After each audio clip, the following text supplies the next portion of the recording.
Cool. That's an awesome collection of games. That looks awesome. Oh, and there's more. Buddy,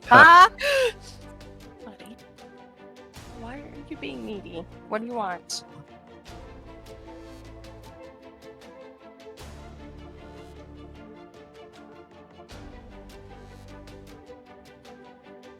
You're so dumb, Nugget. It's funny. You look at that dog like he looks you in the eye, man. There's nothing behind. Nothing. There's nothing there. I love him with all my heart, but there's nothing there. He's really sweet. There's lots of love in him, but just not much intelligence. He tries his best, which is not very hard. He does know how to climb a fence, though. Oh. Unique. Yes. Like and he climbs back in. Yes, puts his wow. in the chain link fence and goes Holds up. himself over. Yeah. Oh, he's a rogue. Yeah, I guess. But he comes back in is what kills me. He just wants to go run in the creek for a minute and then come back. But definitely intelligence is his dump stat. Yes, yes it is. Intelligence is his dump stat.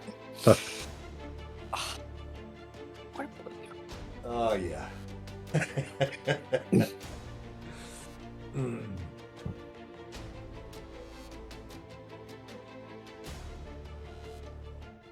All right, we got 6 more minutes, maybe 5.5.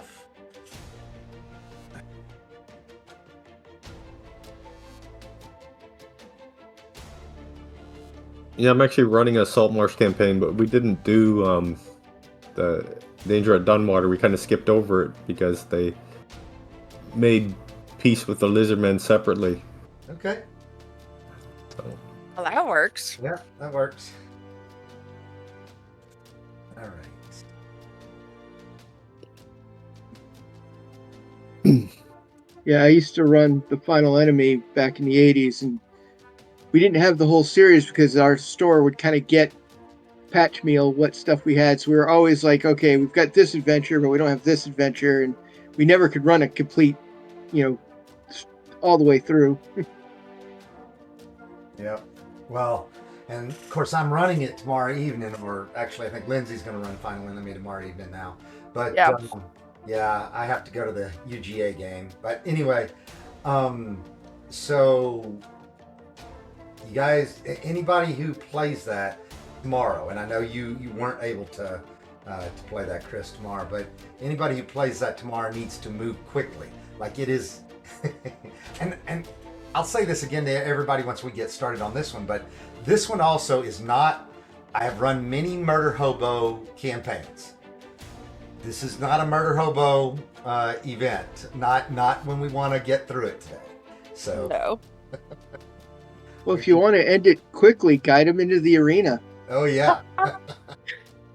Just put them in combat. TPK. Yeah, there's enough. I can never pronounce it right. Sawagan that in the arena that's usually a quick end. If they make any obvious motions. But the idea really in that one is for people to be stealthy, come back, deliver your message, on all of the things that they ask you to do, right? So there's a list of things that you're asked to collect information on. So anyway.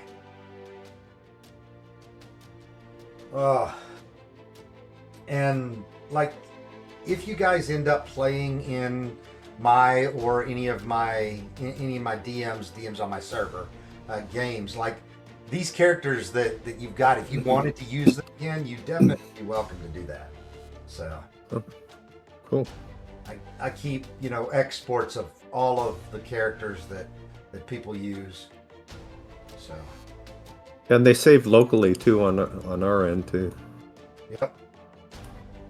But they do save locally, but you've got to export them locally if you want to have that export, right? Otherwise, yeah. It's the XML and inside Fantasy Grounds. Yeah.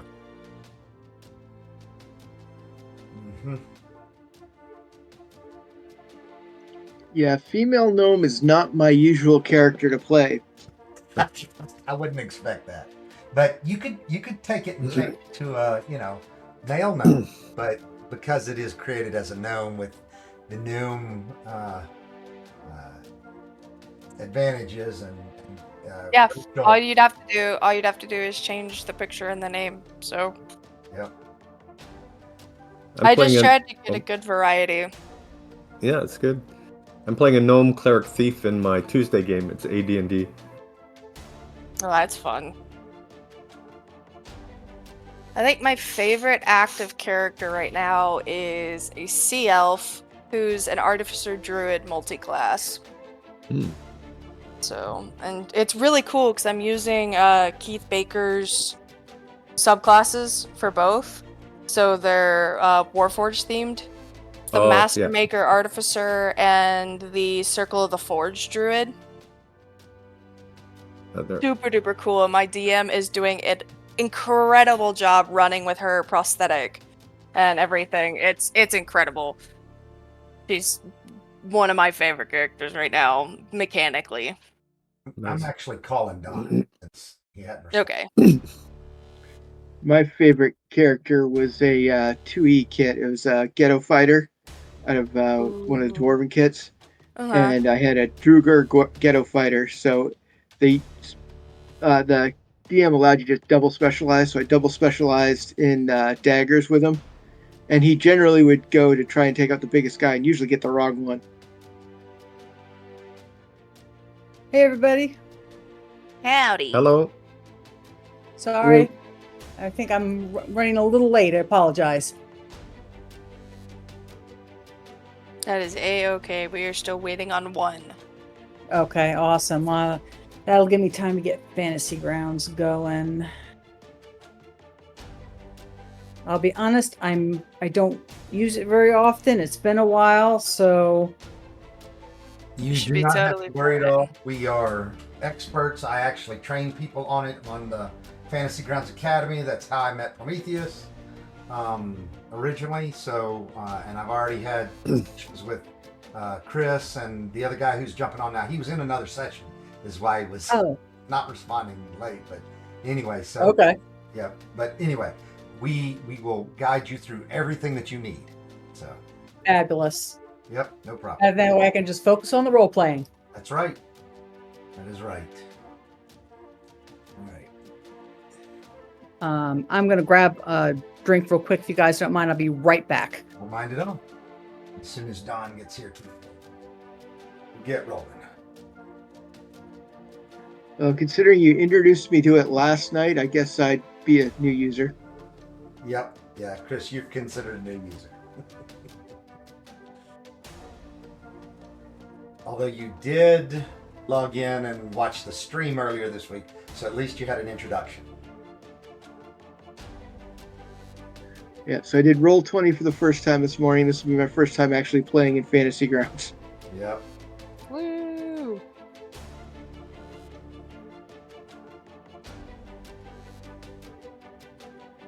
Yeah, I like Fantasy Grounds. I've been using it like crazy.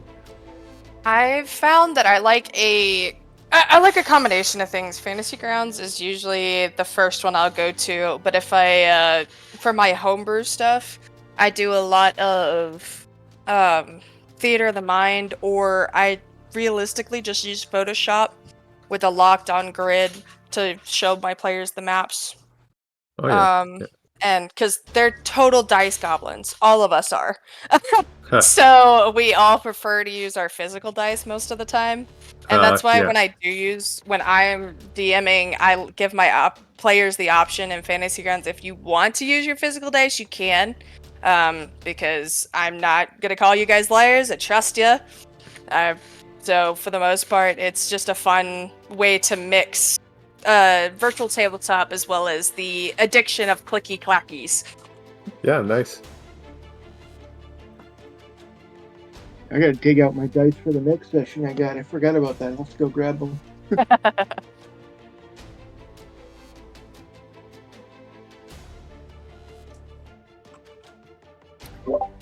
Okie doke, I'm back.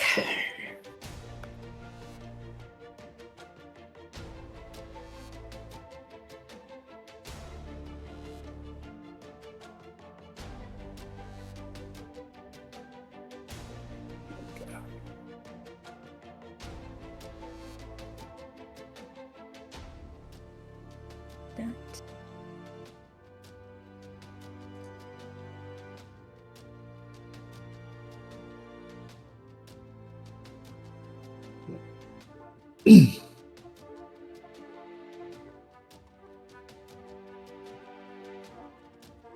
You know, on Wednesday we were playing a tough battle in a 5e game, and my cleric was like casting Spare the Dying and Revivify the same round.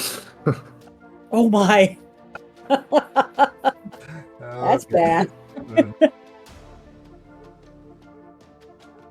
I have had a couple of players in my games recently. The game system I normally run is Hero, and if you take a hit to the head and take all of your what we call body, which is kind of like hit points, in one blow, you're automatically dead. And I have a house rule where you can I use something called plot points, and you can spend 3 plot points to immediately save yourself. So I've had a lot of players have to utilize that option because they always seem to get hit in the head. Okay.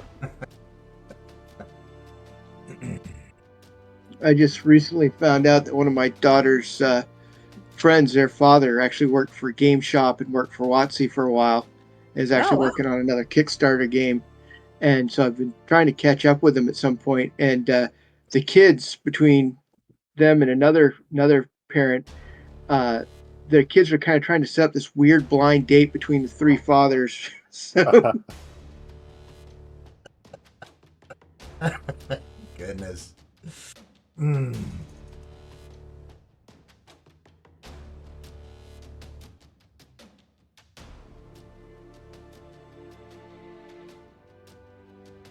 Let's see. All right. Let's see. We got Don. All right. And Amy, you're back, right? I am back. Yes, All right. sir. I am going to go live on Twitch now.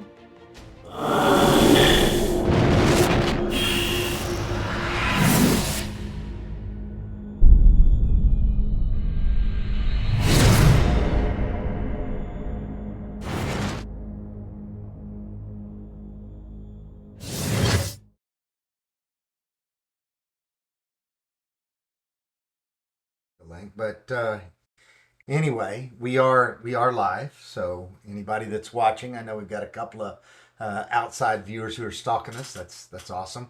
That's always awesome. But excited to be, running games instead of just playing in games this year as well. But just by way of introduction, I am a regular GM, DM, castle keeper. What is it called in Blade Runner? It's a game runner. I love role playing games, and I am excited to be with you guys with the virtual Greyhawk Con. But the way I got suckered into this is one of my uh, good friends that I met through all of the work that we do with Gary Con is an active part of this, and his name's Josh Pop, or he goes by Zarathon. Oh yeah, Josh. Oh yeah, great guy.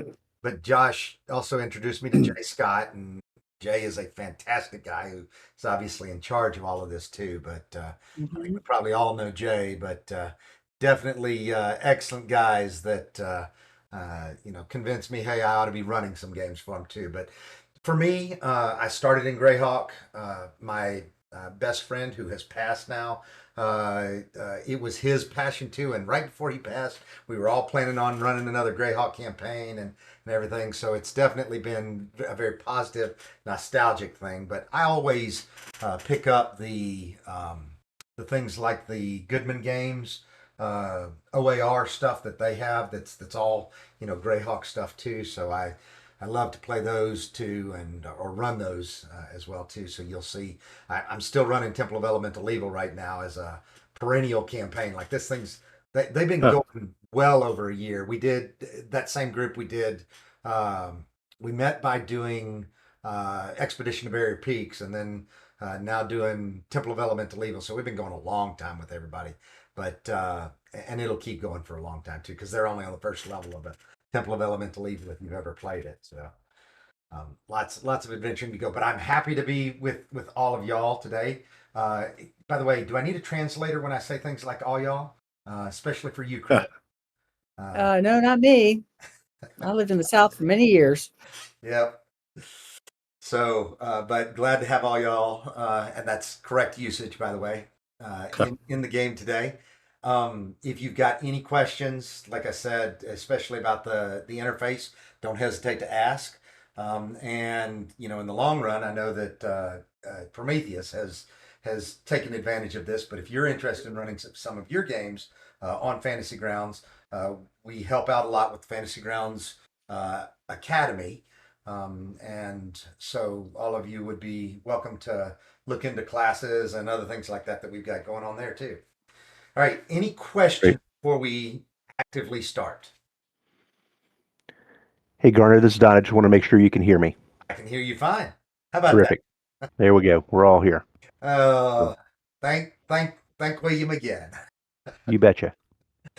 All right. So I have one rule and only one rule. That is that everybody in the party can basically count on the rest of the party to always have their back.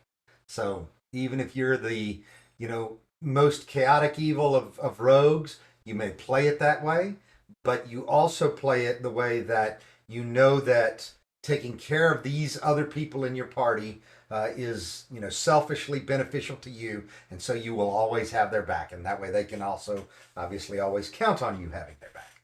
So in other words, no sneaky a-hole stuff. That's exactly correct. Okay, I'll leave. And I'm using my non-salty voice because we're That's good. And my stream is marked as 18 and older, so it is not a banned area for salty voices as well. If you're role playing something that's salty, so well, that's good because I'm a nurse and we're good at salty. yes. All right. Any additional questions about rules or anything else? I do have a few things that you'll realize, kind of like rolling initiative every round and other things like that'll happen. But you'll catch on to that very quickly. All right, let's get started. So as you can see if you're looking online, you guys are already a group of individuals who were traveling together, and you have come to this small little town of Saltmarsh, which is on the south eastern part of the main map of Orith. It's actually on the western shore. I'm sorry, I'm saying that backwards. It's the southwestern portion of the map of Orith, but it's on the eastern shore of the main continent there. And so you guys are actually traveling in part of what is called Keoland. Okay? And you have, left home, picked up, new party members along the way, and the four of you have been traveling, for a number of different weeks together, and you've gotten to the point where you really, know a little bit more about each other and you trust each other. Is there anything that any of you would like to say about your characters and the way that you're, going to play them, or what your personality is, so that anybody else needs to know?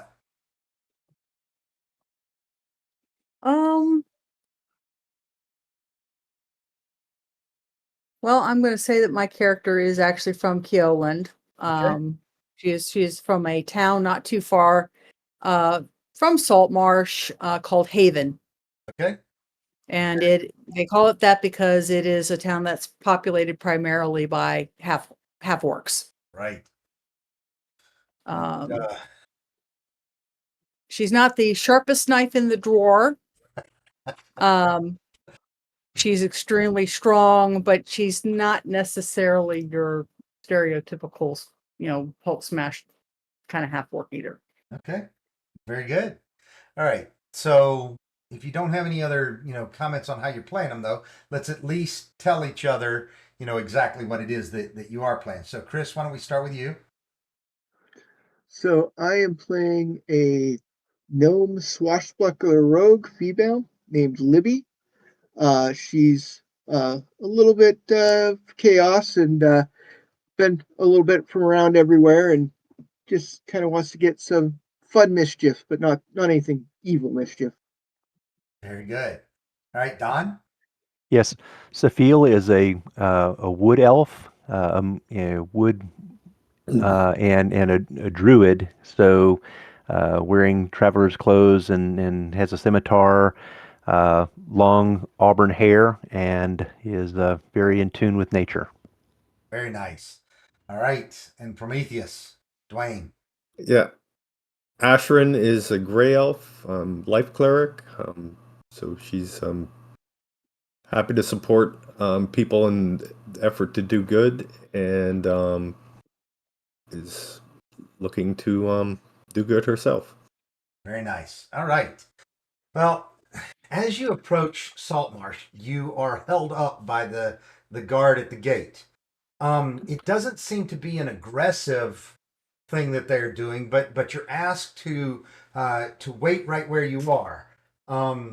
So there are other people that the guards are letting go by. There are other people also that are potentially told to wait in a um, in a more aggressive way than what you have been told to do.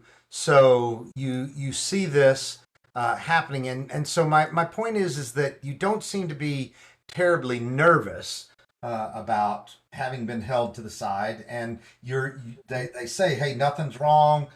Just wait right here. Wait just a minute. And we'll take care of you. Any thoughts? Any questions? Well, one question. So is Kex here on business or pleasure? Well, at the time, all of you are just here because it was the next place along the road. But you've all been thinking, you could have some business, and that wouldn't be bad. Make sure that your next meal is paid for. Although you've got a little bit of coin in your pocket, and so you'd be okay if you needed to, take a week or two without anything to do. Okay. So in that case, nope, she's just gonna watch what's going on around her. Try and get a sense for why they're being made to wait. Mhm. And look for the potential of an exit strategy if things are about to go to crap. Understood. All right. Just in case I need it, I would like everybody to give me a perception check. If you don't recall exactly where that is, it's on the second tab of your character sheet in Fantasy Grounds, the skills tab, and they're all ordered in alphabetical order. So you go down to perception, and then you go over to the modifier. So it'll say, anything from a -1 to maybe a +5 there, and you just drag that out to, and this can be in the open. I don't need it in the tower. And by the way, if you do need to roll it in the tower, it's in the bottom right hand corner. But just drag it to the chat window in order to roll it in the open. Okay. Wow. Okay. She's watching and completely clueless. She's looking at the wrong thing. Yep. There are birds circling, and you are locked on them right now. All right. Okay. So after a few minutes, a gentleman dressed in a little bit nicer clothes, definitely not a guard, comes to the guards, and they have a hushed conversation. And at that point, the guards kind of totally back off you and are totally paying attention to everybody else and doing their job. The guy turns to you and he says, "Thank you so much for waiting. My name is Administrator Brahman, and I have, been asking people who are watching the gates coming in and out of town to keep an eye on any group of adventurers who may be, able-bodied individuals, because we have, a very serious need." And he asks you, "Are you willing to come with us? We'll feed you. We'll put you up for the night. Make sure that you're taken care of. But we just want you to hear our proposal." Ashrin is eager and says, "Of course." Okay. Cax will take her hands and slap them on her biceps really tough and said, if you want able-bodied, I'm your woman. Libby's just tapping her feet impatiently. She wants to just get moving. Okay. Same for Sophia.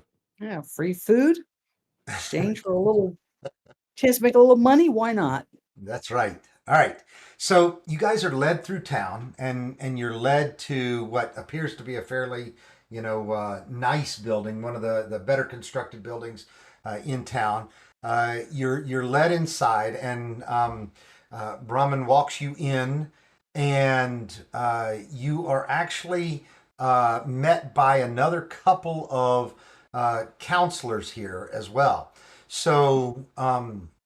Brahman, though, is apparently the voice of the group, and he says, I want to introduce you to somebody else as well." And so he opens the back door to the council room that you guys are in. By the way, the council room is cleared. Okay, so it's just two other counselors, Brahman and yourself. Okay, and so he goes to the back and he opens the door, and in the door walks, it looks like living death here, right?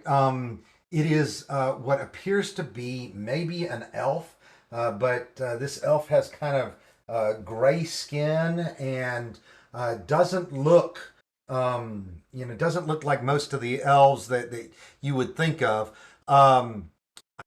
So Ashrin, you notice immediately that this is a sea elf. Okay. Yep. Okay.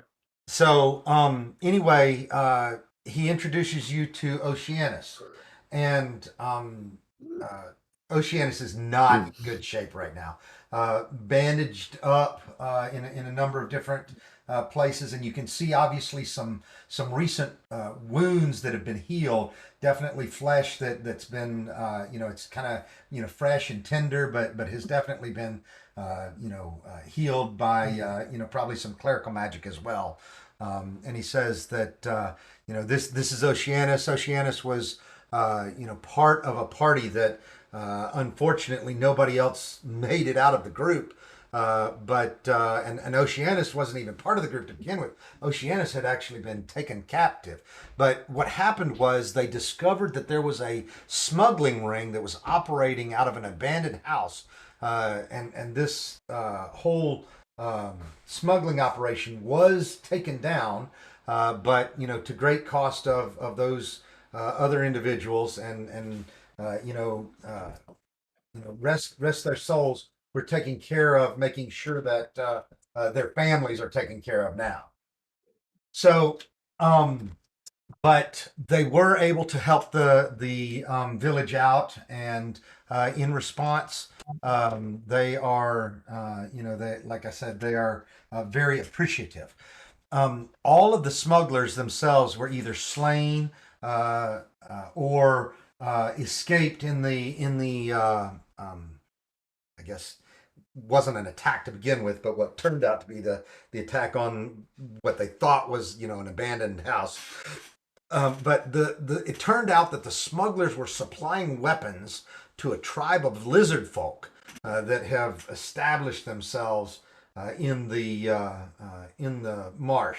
Now, this area is south of where you guys, or south of where Saltmarsh is, and what they need is a group of seasoned adventurers who can help them by figuring out what the risk is to Saltmarsh, and they are definitely willing to both compensate you, but guys, you would start your abilities. Nobody's heard your names before you got here, but if you do this, everybody in town will know your name, and we're a port city, and people all over Orith will start to hear about who you are and what you've done.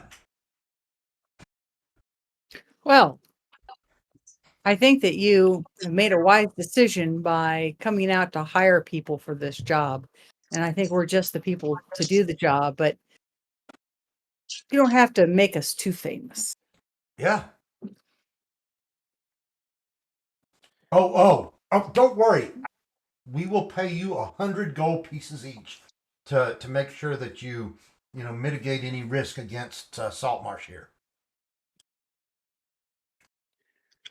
I didn't hear what you said before, but 100 gold pieces sounds good to me. Tell us more about the lizard folk that were being armed. Well, we don't know too much about them. We know where their location is, but there are enough weapons that have gone in that direction that there are scores of people that are being armed here. Scores of lizard men being armed. Well, the lizard folk are the buyers. We know that. But yes, the lizard folk are the ones that are buying enough weapons for maybe 60, 80 people. Hmm. And are you asking us to infiltrate the lizard folk lair and destroy them, or to do something else?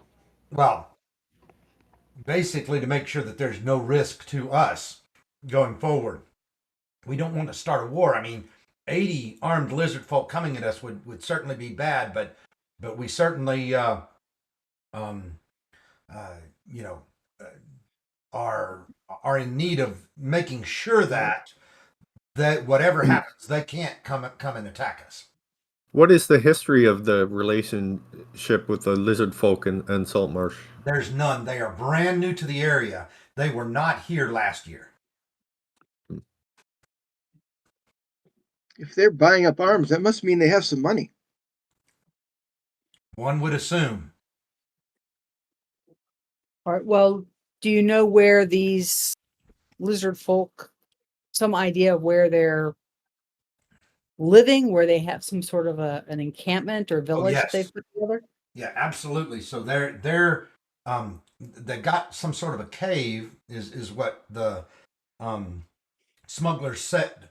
Excuse me. They got some sort of a cave that is south of here, along the coast.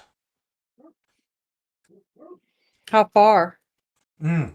Just about a day's travel. Maybe not quite a day. Maybe about 3/4 of a day. But you probably want to go about halfway so that you've got plenty of time in the next day to have whatever time you need to actually infiltrate. So you just want to know how dangerous these lizard folks are Let's to be you. very clear. We want you to mitigate any danger to Saltmarsh. Got it. So okay, so that can range from killing them to Restoring the negotiating balance. or determining what their aims are, Yes, why they're arming. absolutely. And let's say that if things turn hostile, you have negotiating authority. But if things are non-hostile, we would definitely want to be brought in. Okay. So you're open to coming to peaceful terms with them and coexisting with them, but if they do turn out to be hostile, then we can destroy them.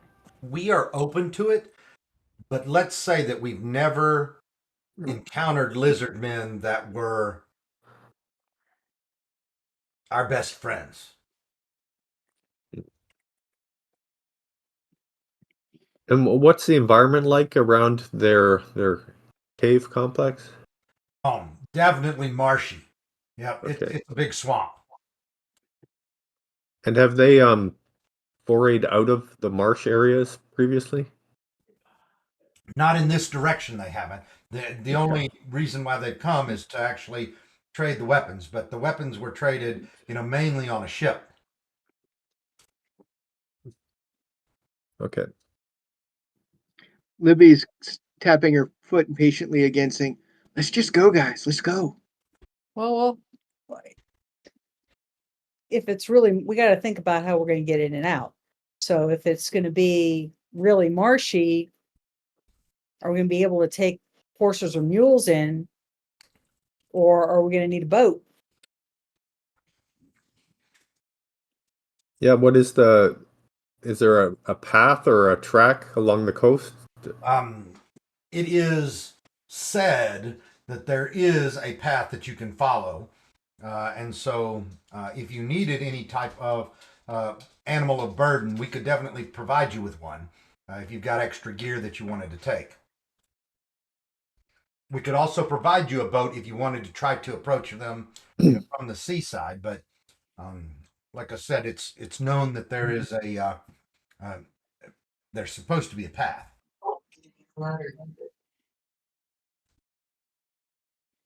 From them. This is Storm Rider here. I just finally found a way to get into this game here. I can't find it on Fantasy Grounds, though. What do I look for? Yeah, so it was actually in an email that I sent to you guys yesterday, but just to go over that quickly, in the right-hand side of the join campaign, it says join by GM name, and you type Windrunner CGG, WINDRUNNER CGG, in the box that says join by GM name. You see that? I'm looking. I haven't used it in a long time. Okay.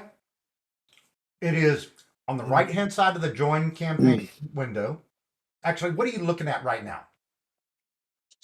I'm switching back to the home screen, hoping that that'll be where I need to go. Probably. Okay. There's a find a game. Nope. It should be Forum, store, help, find a game, downloads. site, right? I'm in Fantasy Grounds, yes. If you clicked on join game, Wait a minute, guys. I think he's on the Fantasy Grounds website. Is that right, Vincent? Yes, I'm checked in. I'm logged in on it. Good. So there's actually a client that you have to install as well. That was we can go through that. You can let me actually pause this for just a second. Vincent, I want you to choose a character, and I'll give you the options here so that we can keep role playing while we're taking care of this. Lindsay is Sure. My partner in crime. It's my daughter. She's going to help Okay. you. She's in here. She's Tempest, and she's going to help you get it installed in the background. But I want you to role play with us while we're going through this, okay? So Sure. the available characters are it's Allura Choir, who is a female human draconic black bloodline sorceress. You have Eltian Freeman, who is a male human sun soul monk. You have Phalar Elvir, who is a male half elf undead warlock. You have Slenok, who is a male gnome eloquence bard. And we have Warren Magmiar, who is a male gray elf redemption paladin. You also have Fitgrail Axefinger, who's a dwarf totem barbarian. I missed him. Oh, yeah, you're right. I know why I missed him. But yes, we also have the totem barbarian. What are you guys short on right now? We aren't. We have a rogue. They got a little everything. Yep, we have a rogue, we have a cleric, we have a druid, and we have a fighter.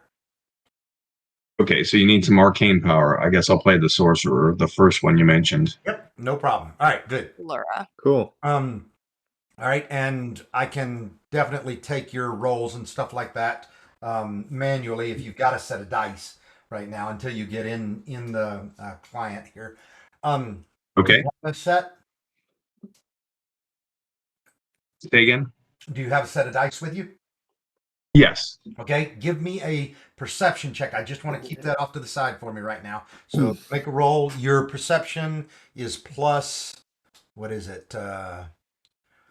Perception for you, it is one of your Strengths. efficiencies, and you have +3 to your check. Okay. By the way, I apologize for slowing the game down. It's okay. I had some trouble worries. getting in. Stuff happens. Yep, it happens, Yeah. and I want everybody to have a great time. So, Sure. 1 sec. all right. So we were talking about the path in. You guys were trying to make a decision here on, did you want to try to go by land or by water? What are you guys thinking is the right approach? I almost think going by water might make a little more sense because if there's only one path in, they probably have people watching it. I That's agree. That's true. Yeah, if we could be landed, somewhere near the cave and go from there, that makes the most sense to me. Yeah, maybe on the Oh, I other rolled a 1. side. So we're coming back. Right. On the far side of the cave location. You're right. Yeah. Okay. All right. So the town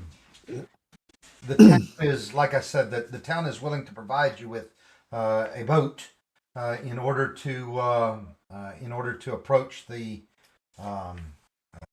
area. Okay. Are they offering someone to pilot the boat? Do Yeah. Do any of us know how There's to giving you pilot? 2 people who will pilot the boat as well. But they're basically guards who will stay with the vessel. They'll drop you off, and they'll come back and look for you later as well. Cool. Do we need any special equipment? Do you think? Can anybody think of something we might want to purchase before we depart? Yeah, they are offering any common equipment that you feel like you might need. You don't have to pay for that, but we can add that to your inventory if you want. Maybe some rope. My character has rope, but having Oh, more, I okay. was actually thinking maybe getting some more, and that might not be a bad idea. Yeah. A healer's kit would probably be worthwhile. Okay. Yeah. Yes. Yeah.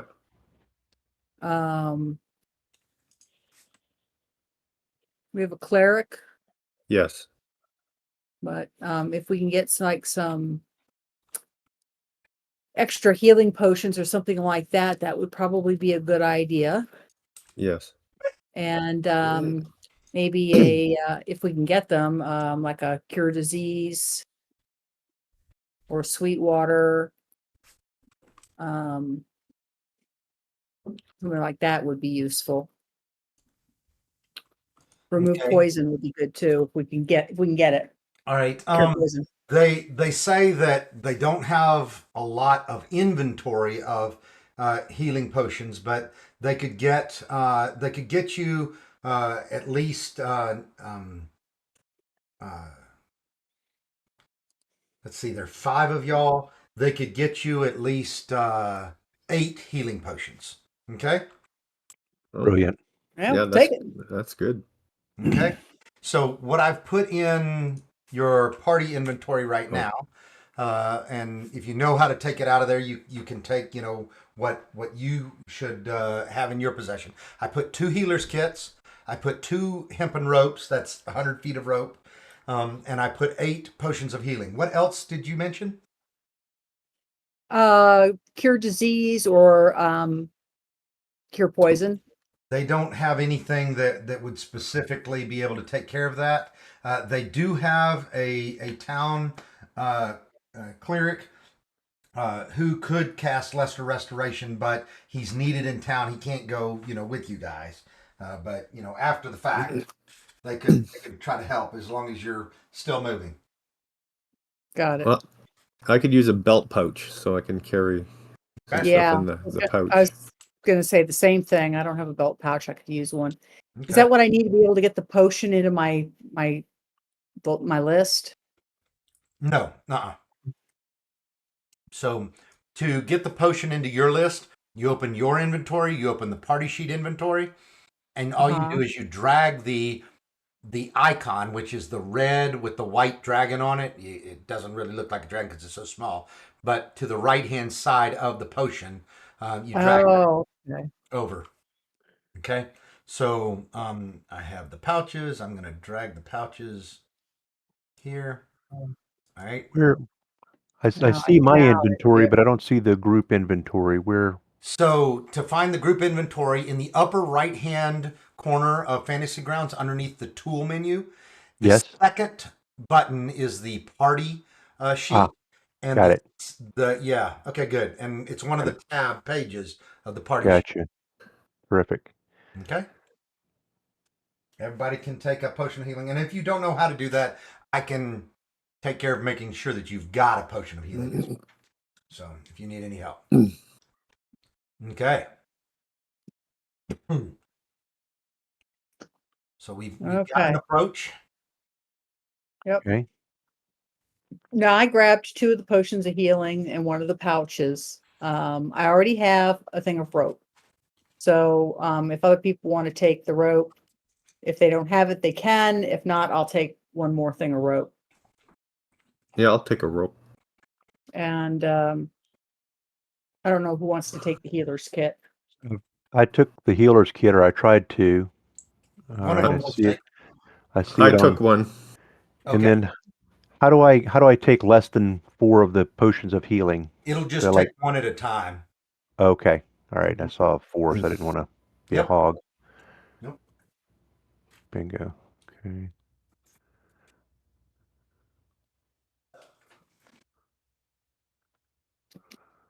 Okay, so I have 1 potion of healing and 1 healer's kit. That's Safil. Yep. Very good. All right. Anything that you Libby, guys want? yeah, Libby and Cax, you should probably take potions of healing too. Libby already took one, but we'll reach over and grab another one. Yeah. Caxel, grab another one too. Because I've got built-in healing, so. Yeah, we've got 2 more that haven't been claimed. So if somebody wants to grab it, I think now's the time. Otherwise, I'll grab them. Safil? Safil's got 1 or 2 rather. I'll make it 2 now. Yeah, okay, good. All right. Very good. Okay. Anything else you want in the way of other items that we haven't gotten yet?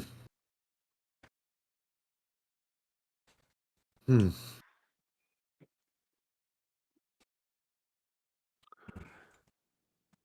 And just a little out of context thing. We will take a break at about I'm Eastern, by the way, so we'll take a break though about 2:30 Eastern to make sure everybody doesn't get worn out playing. We don't want you Sure. to sprain your dice rolling hand. Sounds good. Okay. Do we need like a pry bar, perhaps, in case we need to break something Yeah, that's open? that's a good idea. Yeah. Okay. All right. Let's find one of those for you. And should we get some oilskin if we have to like wrap something up, protect it That's from the also good. moisture? Yeah, that's also a good idea.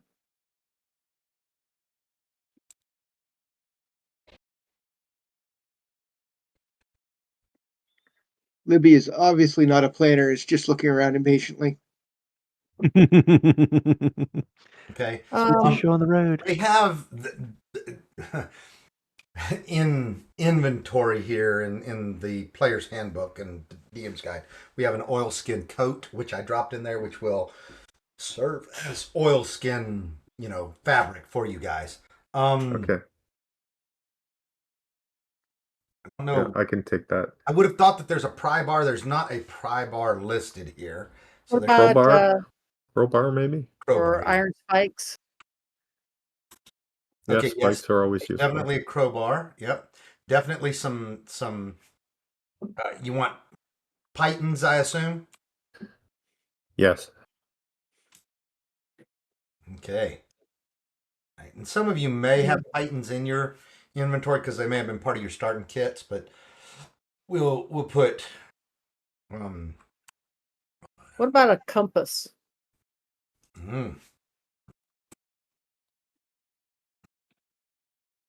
Right.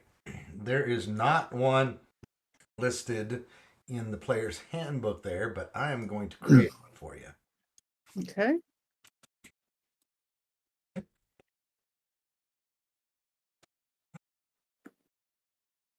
Okay. Now let me see. I'm just trying to think here a second. What about a waterproof scroll tube and some parchment in case we want to make a map? All right. and a pen. I'm going to give you a scroll case, which we will assume is waterproof. And Okay. let's find some. All right. I'm going to give you, let's say, 4 sheets of parchment. Parchment's That works. expensive, so you guys need to take good care of that.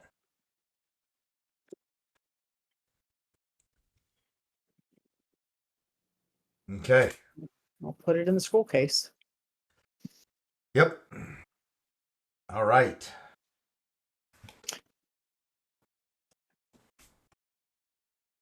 Anyone else want to grab some pitons? Yeah, I grabbed a few, but I'm not trying to be greedy here. I'm already Yeah. loaded. Yeah, okay, I'll grab a couple then.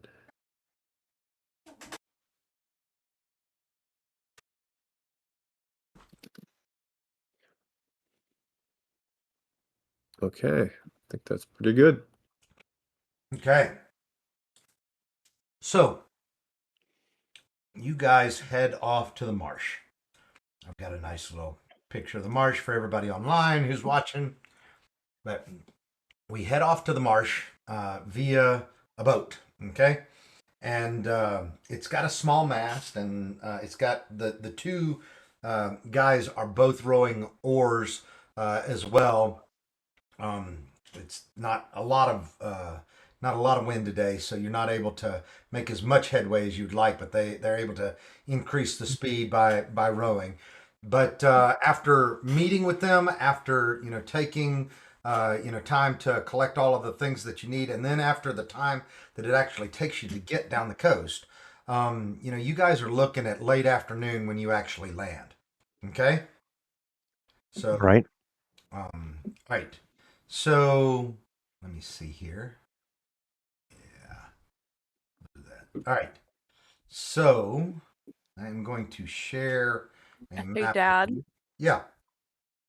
You should check the title of your stream Oh. and the caption on the stream itself. Yep.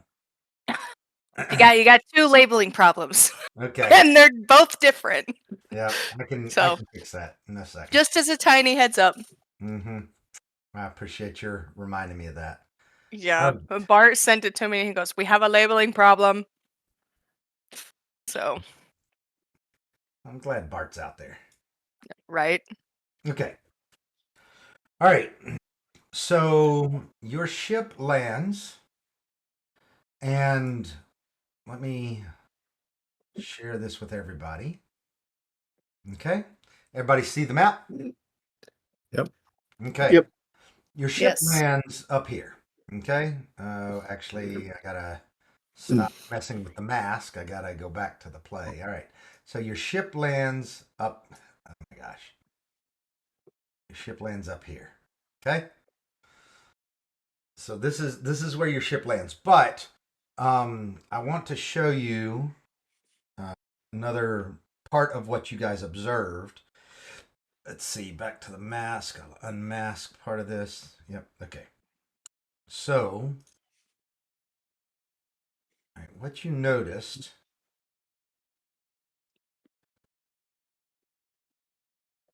is that basically there's a high shelf along the coast, up the coast from you. Actually, technically, it's down the coast.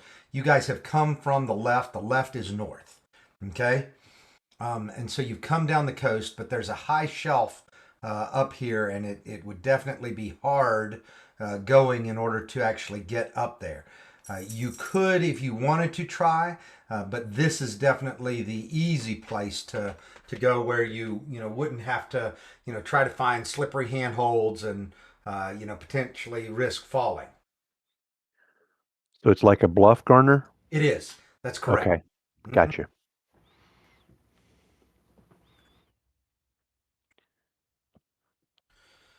So are we good with our starting location, or do we want to try to potentially get closer without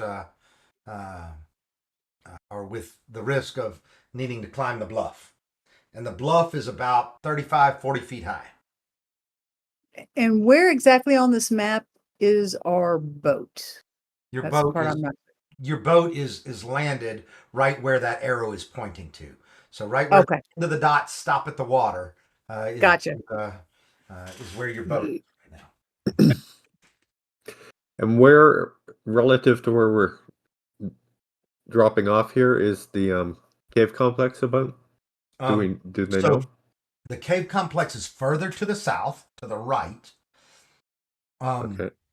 But obviously that bluff going up is what gives them the elevation that they need to actually have the cave complex that for lizard men is likely mostly above water.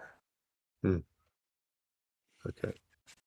You know enough about lizard men to know that there would be, some water, but it's likely that they, exist above water, when they're not resting.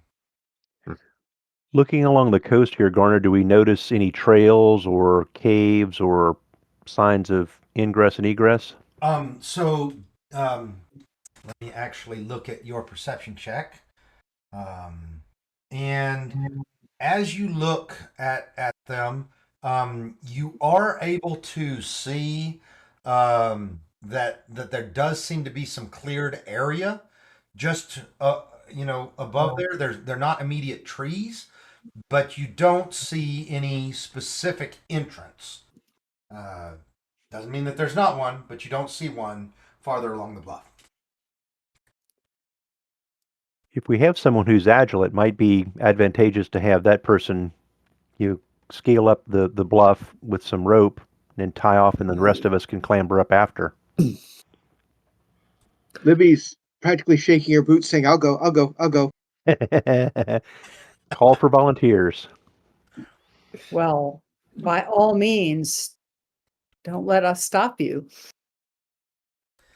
All right. So Libby, and Libby, you'll get back in the boat with the guards, and I guess maybe everybody gets back in the boat with the guards in case Libby goes up and finds a place to tie off. Then Yeah. Yeah, that makes sense. climb up, right? Okay. Yeah. Yeah, Um, Afrin's looking at the bluff nervously. Dex is not her strong suit. Okay. Well, Cax is going to keep an eye out in general, just because, something could come out from more than one direction. Mm-hmm. I'd like new perception checks by everybody, please. And All right. Yeah, Vince, you want to roll that by hand?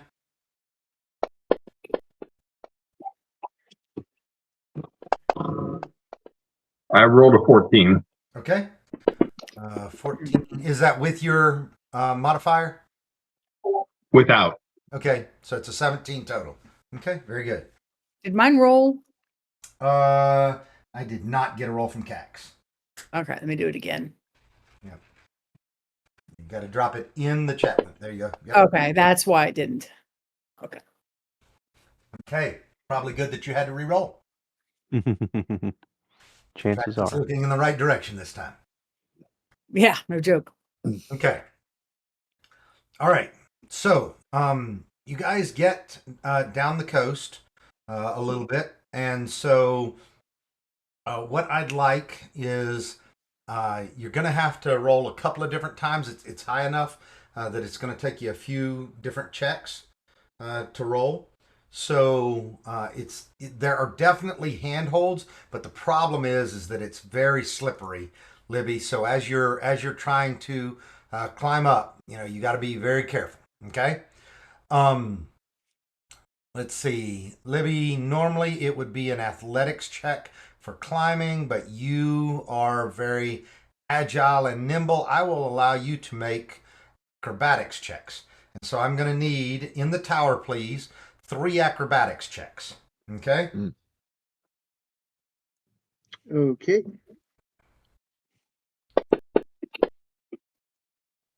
Oh, stop. Just stop. Uh-oh. Radical success or failure. All right. Yeah, so you rolled a 4, modified 9. So you just get started. You're not even 10 feet up, and you you actually come falling back down. There are enough rocks here that you're going to take a little bit of damage, but mostly, water. But you end up taking 3 points of damage from falling as you start. Okay. Okay. Cax just looks at Libby and grins. You see the little nubby tusks at the top of her mouth as she's looking at her splashing in the water, having fun. Ashrin says maybe we should go land at the first spot. That might not be a bad idea. I could try again if you want.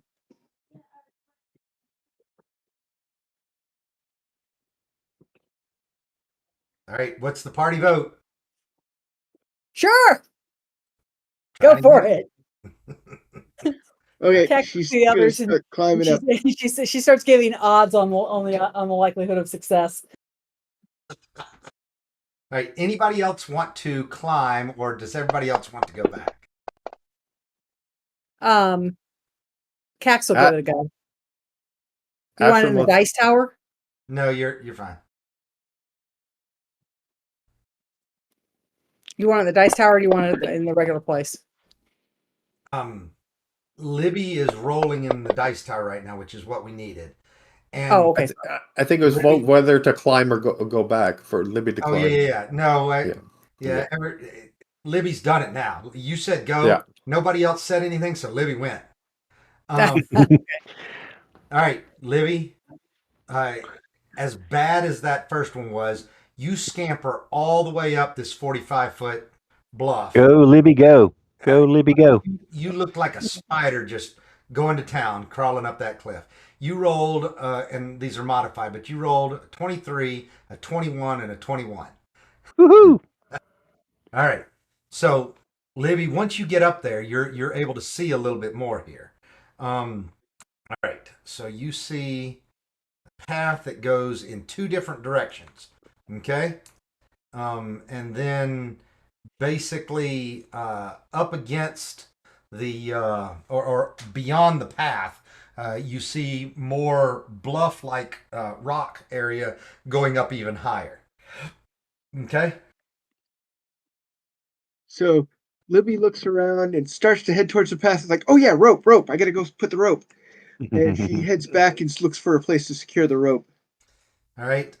You have a few different places that you think would be just fine to hammer in a python and attach the rope to those and lower it down so that it's very safe for them. Well done, Libby. So I'll do a triangle set up with the pythons, which gives a little bit more strength, and lower down the rope. Okay. Ashrin says after you to Cax. Guys, All right, she'll go. this is a really easy thing, everybody. All right. There you go. I need a athletics check from each person climbing. It can be in the open. It's just a DC 5. You just need a DC 5. And I only right. want all the way up. All right. No problem, Sophia. All right. Oh, Cax, you were able to do it pretty easily too. Ashrin's going last. All right. Vince, I need a roll from you too. Allura is your character's name. And your strength or your athletics check is a -1. I rolled a level, just a 10. You broke up there just a little bit. You rolled a what? I rolled an 11, -1 is a 10. Okay. All right. So you make it. It's a little bit harder, but you definitely make it. All right. And then Ashrin, you it's a little bit difficult, but you make it all the way up. Okay. All right. So everybody's standing at the top of the cliff now. And so you guys are basically in the middle of what I'm revealing to you. But you look, left and right, and what you see is a bunch of swamp. And then, across from you, you see little bit more bluff going up higher. But you know, which way do you want to go?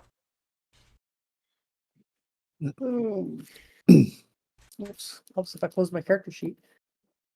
To open your character sheet, double click on your profile picture up in the upper left hand corner. I'm sorry, I said that wrong. I said it helps if I close my character sheet so I can see the map. So we got this path to the right of the map.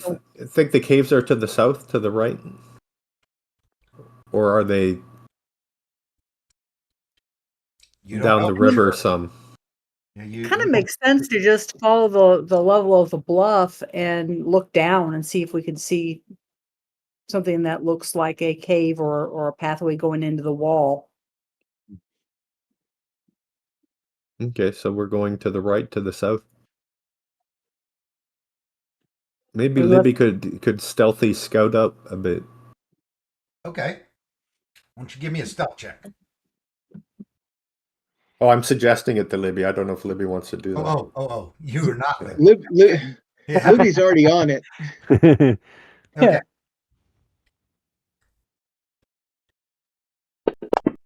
Hey, Dad. Yeah. Dawn is lighting up, but I'm not hearing him, so I don't know if. I'm here. Okay, Can you I'm guys hear me? just checking. Yes, I'm just Okay. checking because your mic was lighting up, and I was worried that if you'd been saying something that we couldn't hear you. Thank So you very much. I just wanted to be Appreciate sure. Lindsay made her spot check. Thank you very much. Thank you. Of course. Okay. So you ease your way down a little bit, and I also need a perception check from you. Okay. Hey, how's it going? Okay, Good. coming up. All right. Libby, as you go along, you feel like you're being pretty sneaky. But you start to hear some really loud croaking sounds. There's something up there. Whatever it is, it croaks. Is the party still in sight to me? No, because you have, started to be. It's not that. It's that you are deliberately, staying behind things that you can't see. If you were out on the main path, you'd probably be able to see them, but then you'd be no longer hiding. I'm going to try and stealth back and let them know that there's something ahead and we should be prepared. Okay. Give me one more stealth check then.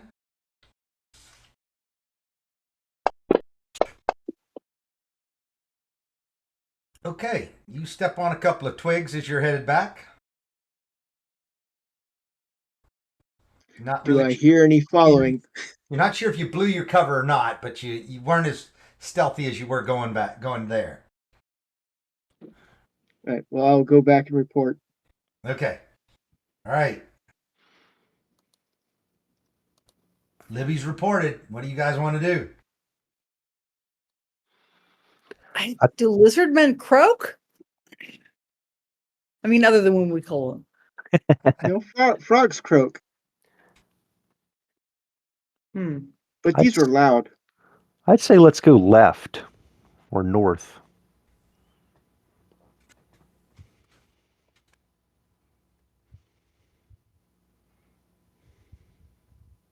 This doesn't sound like the lizard men we're looking for. Yeah, maybe scout up the river a bit to the left. Yeah, why don't we do that before we get ourselves into a fight? We can always come back and kill whatever's croaking later. Do lizard men keep like toads or frogs as pets?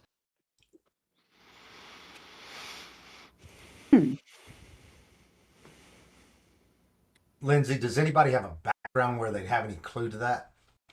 I have a nature as a druid. You have a. Yeah. There's a marine. There is a fisherman. The fisherman might have the highest chance of understanding. Are Libby, Cax, Sophia? I think. Oh shoot! Hold on. As a druid, would my nature be helpful? So if y'all want to, no, it would. being a druid, like you're more of a traditional druid than a like a seagoing druid. You're an outlander background. So Yeah, so if Okay. y'all want to actually take a look at the first page of your character sheets, you should see the section that says background. oh yeah. Right. So um I don't know that my background necessarily would, but if I mean if the GM rules it does, and that's great. But I didn't think that that would necessarily. no, yours would not. Uh, Not being a smuggler, you wouldn't. No. So No.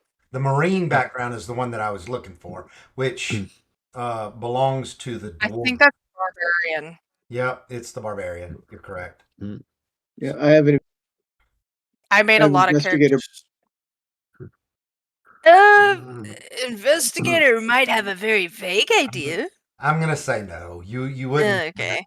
that experience. I mean, there's a possibility. There are a couple of them that have backgrounds that would help, but investigative is not one of them. All right. I need. Okay, let's go up the river then. Yeah. All right. Left, north. You're going back north. All right. Right. And Libby, you up for scouting again? I'm game. all right. Lindsay, have you and Vince been working on getting Fantasy Grounds installed? He's in the table. That's him. Oh, yeah. That's not me. Okay, good. Well, I had accidentally grabbed the 5th level one, so I see why you were a little you didn't realize that was him. But yeah, that's him in the table. So Okay. that is not me. All right. Excellent. Libby gives a sheepish grin and starts to sneak off. Okay. Libby, yep, gave me the stealth. You feel like you're doing about as well as you did coming back from from looking, earlier. Libby, give me another perception check, please.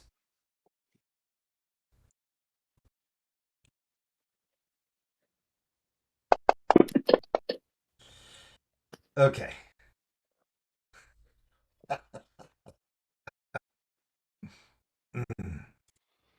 I'm struggling here. Fog of war is dissipating. Yeah, it is. It is dissipating, but um, Libby, you're not surprised, but neither do you gain surprise.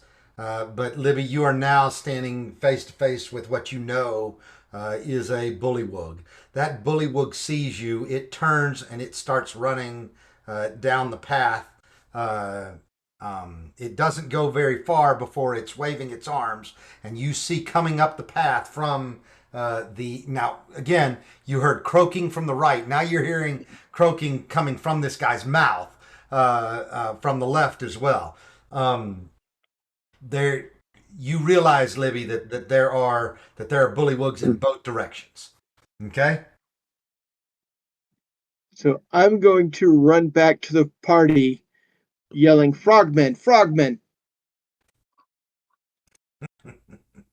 Bunch of bullywugs. We're supposed to be fighting lizard folk, not frogmen. Okay. Well, that's okay. It's just going to be a warm up for the main event. Caxel, grab. Oh gosh, I gotta look at my inventory. Can't remember what I'm fighting with. She'll pull her sword out of its scabbard and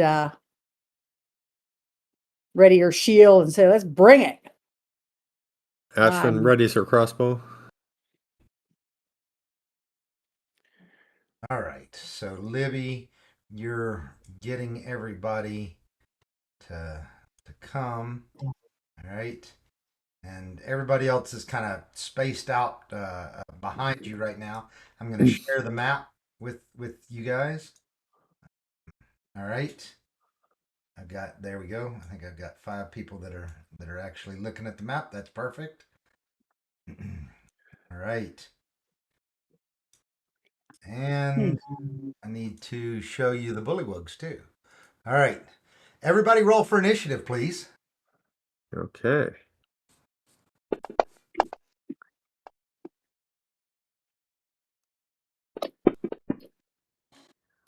Woohoo! Nat 20, baby. All right.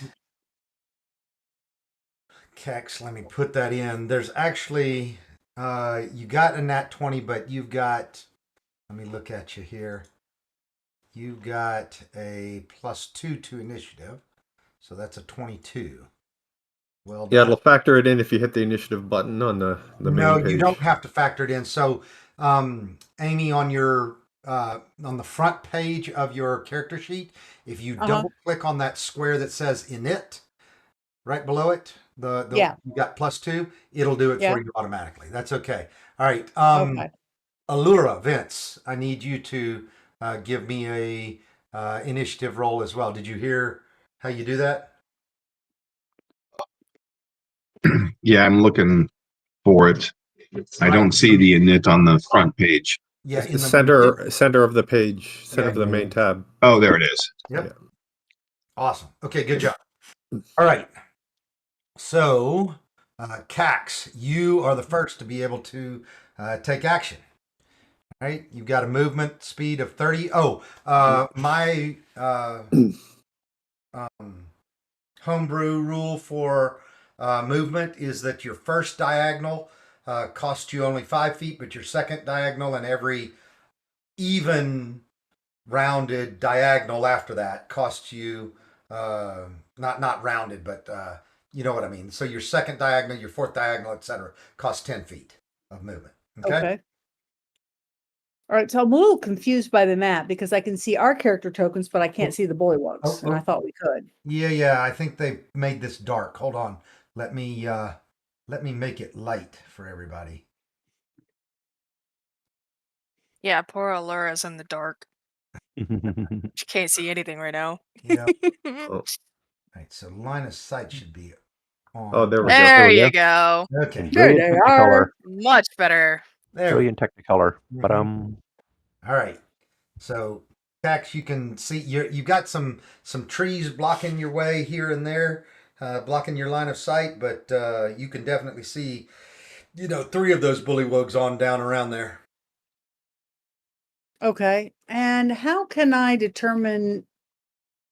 Is that like a measuring tool or something to tell me how far There's away they actually are? a light grid on the map, and so each square that you would move is 5 feet of movement. Okay, so yeah, it is kind of hard to see, so I'm trying to measure it out. It is. I can actually increase that grid for you. Are tokens locked? Because you can Oh yeah. chart out your movement. If you it'll show you how far you're moving. I will lock it. That's right. So I'll lock it so that you guys can see that. All right. And I made the grid a little bit darker too. Okay. Okay, that Very does nice. help a bit. So, All right. So I've got it locked so that you can actually see, what that movement would be. But you would let's just say, I mean, I assume that as a fighter, you want to go, probably after them. You want to go one south. So drag your, I say south, one down, because. right, All right. Drag it down one. right. I don't see that. Yeah, there you go. Okay. And now drag it at an angle 3. 2, 3. Okay. Okay. You're actually between 2, but that's okay. But you can see that it's got 20 feet of movement so far, right? So Okay. you can go. So if I wanted, I think you've got 30 feet. Yeah, you got 30 feet. Yeah. So 10 more feet. There you go. Okay. okay, so how do I actually move it? I prove it. And so I just click the button and voila, you Oh. move. Clever. Mm-hmm. Okay. Well, she looks at the bullywugs and she just she takes her sword and she kind of taps the flat of the blade in her hand a couple of times, and she looks at the bullywugs and she says, "This is the part where you run away." And I don't think she can do anything else because I don't think there's really a bonus action or anything that's appropriate here. So I just have to wait until somebody comes within reach. If I get an attack of opportunity, I'll strike somebody. So, Toad, these bullywugs don't understand common. Do they have any additional response? No, they just make this awful croaking sound. Just and that's about all that they can say. They have no idea what you're saying. Yep. Not a clue. And they look about as lost and angry as you'd expect. All right. Amy, at the bottom of the combat tracker, and do you have the combat tracker open? Have I talked about that yet? I don't think I did. No, you didn't. All right. So it is the button in the upper right-hand corner under Tool that has the 2 crossed swords. Okay. So everybody open the combat tracker and put it somewhere. That Yep. wasn't it. All I see is red arrows pointing to things, so I must have clicked the wrong thing. You clicked on the map that targets every opponent. So on the top of your map, there is a target with a slash through it. Click that, and it will untarget all of it. There you go. Okay. So the combat tracker, though, that is under Tool. Yeah, I'm sorry. Very upper right-hand corner of the whole window, the whole Fantasy Grounds window under Tool. It is swords there. Yep. The crosswords on the map targets everything on the map that's an opponent. The flag targets everything that's friendly. The target with a slash through it untargets everything. So. Got it. Yep. All right. So on the combat tracker, you have that open now? Yes. All right. Everybody, just take a look at this. The way that you pass your turn on the combat tracker is that down arrow at the very bottom of the combat tracker. It should be the second button. There you go. And now it's the Bullywug's turn. Okay. Got it. Excellent. All right. This is Bullywug number 9. He's the guy that's all the way in the back. Okay. So he's going to hop for 5, for 15, for 20. He's got, that's all he's got. We are not swimming, so he's only able to get 20 feet. All right. All right. And he will, what's he got? Oh, he's got a spear he's going to launch at you. All right. Get ready, Cax. You see it happening. All right. Okay. Well, she's got a shield, so she'll bring that up to protect herself. All right. Why did I get disadvantage? It does say blocked by shield, but disadvantage. Oh, it's long range for the spear. There we go. Okay. That's totally accurate. So, guys, there's some automation that Fantasy Grounds has, and that's exactly one of the things that I wouldn't have done sitting at the table. I wouldn't have measured out the fact that was long. I would have thought that was medium range for the spear, but he misses you. It is blocked by your shield. All right. Aha. He passes his turn. Libby, it is your turn.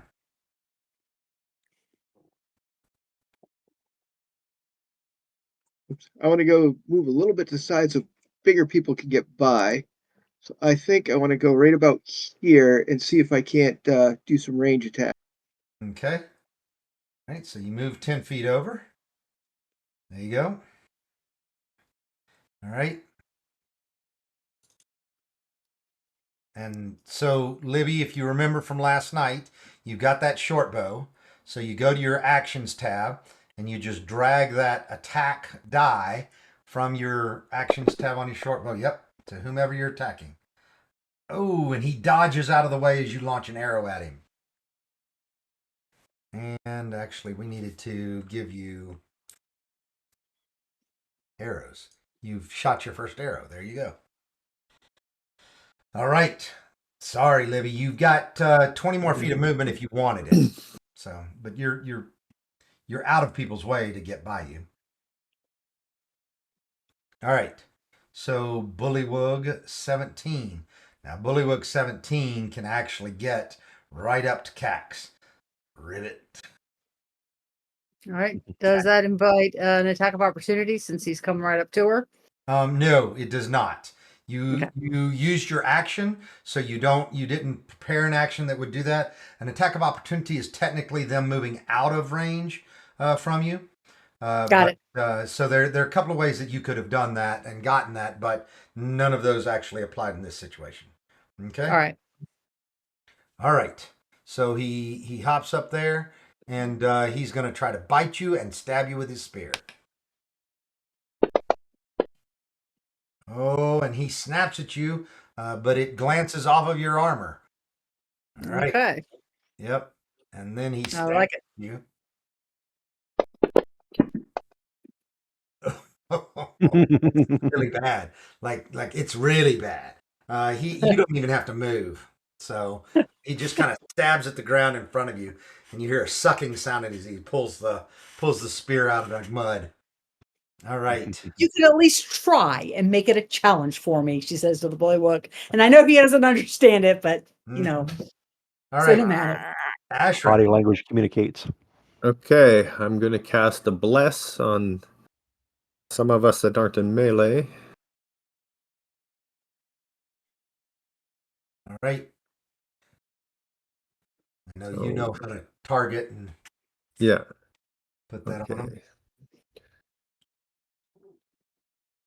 Oh,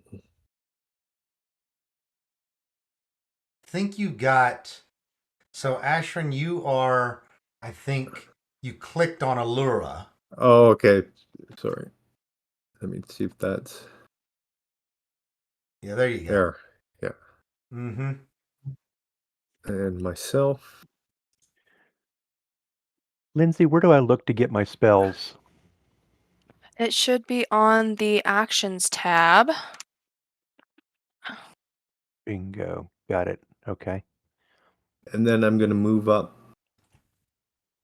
beside Cax. Okay. So you can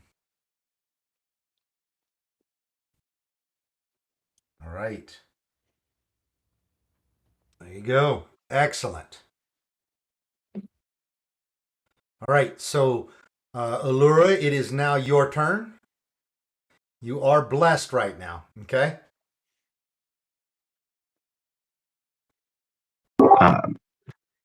My sheet doesn't list any spells. Oh, I can just pick some, It- but they're not in there. She should have. Oh yeah. no. I just don't She think should have had some. hold on. Nope. Oh my There are gosh. none. Are So you serious? I did no, everybody. it's okay. I'm sorry. I made That's 10 okay. characters. Vince, I I understand. whatever you want, Vince. I can. Okay, but I don't know how to put them in there so the effect Okay. happens in Fantasy Grounds. I'll take care of it in Fantasy Grounds. You just tell me, what you're going to cast, and we can do it manually too here. So, Okay. I'm not sure if she gets any bonuses to damage with it, but I'm thinking Firebolt would be the first thing to start with against. Let me map back up higher. okay. What Allura wants to do is she wants. I've already added it to your sheet. So, Okay. She wants to. It looks like that's a tree to the west of her, about 10 feet to the west of her. Is that a tree? yes, that's correct. Okay. Does it look like it's climbable? It does look like it's climbable. Yes, these are fairly, short and squat trees here in the swamp. Her goal is to get up, to walk to the tree and get up about 15 feet just out of spear range. And from that higher vantage point, start sniping at things. So she'd like to move there first. I'm going to click on my character and see if I can get her there. Yep. Um, You can get her there. Then give me an athletics check. okay. Got to move the map back down.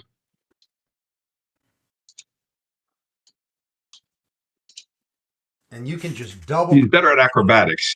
Can I try acrobatics? Yes, I'll allow you to try acrobatics. There are enough branches here that it could be an acrobatics check. Okay. Do I just double click on where it says stat and dex? Yes. Oh, I'm sorry. Not stat and dex. Click it again till we get to the dex. Click on the plus 2. Okay. Double click on the plus 2. There you go. Oh man, it was almost an 18. Almost 18. Almost, but it wasn't. You are not going to get off the ground. Okay. Okay. From that position, firebolt, the closest one, because I'm thinking that those other ones are down slope, right? Are they in the water, like below us? It's not deep water. They're just walking through that, swampy water. Yeah. Okay, so they're almost at the same height altitude as we are. That's correct. Yeah, you're maybe 2 or 3 feet above them where you are, but that's it. Not enough that you've got advantage. Okay, I'll shoot at bullywug number 9 then. Let me see if I can properly select it. Is you control click on number 9. Control left click? Yes, control left click on number 9. There it is. Now, if you look in your combat tracker, you can see that the number 9's been targeted by you. Okay. And then what you want to do is go to your actions tab on your character sheet. That's the last tab at the bottom on the right of your character sheet. I'm there. Okay. And you want to click on the cast button. There you go. You get that nice bless going. Look at that. An 18. You hit easily. All right. Awesome. Then you will click on the damage button. Oh, good grief. I'm rolling awful. Well, you burn just the edge of this bullywug's let's say that you burn I was going to say an ear, but he doesn't have an ear because he's a bullywug. Just his eyebrow, right? So just as you send that off, it just singes his eyebrows. Bullywug has an eyebrow now? I mean, from a location standpoint, not from a standpoint. It burns a wart off his eyebrow. There you go. There you go. Off of his eye bulge. Okay, eye bulge. Yep. There you I go. made him more beautiful. That's right. Now I'm trying to just removing warts. I'm trying. Right. I think you got cut off there, but is there anything else you were going to do?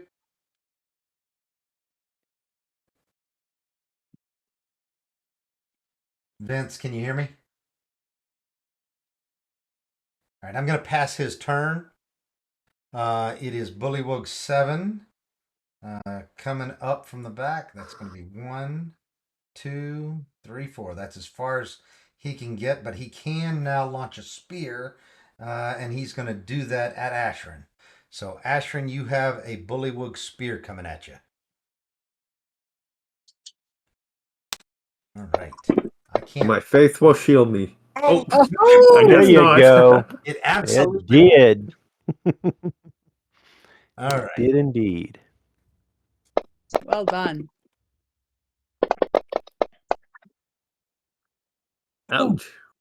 Oh, and there goes the bless. There goes Bless. You take 8 points of damage and you lose concentration. All right. I will pass my turn. That was a great turn, wasn't it? Mhm. Well, great for the bullywug. Depends whose side you're on. Yeah. Debate that All one a matter of later. perspective. The winning side.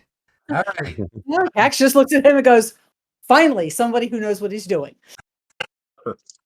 All right. Gax, you got Cax. I'm sorry, not Gax, Cax.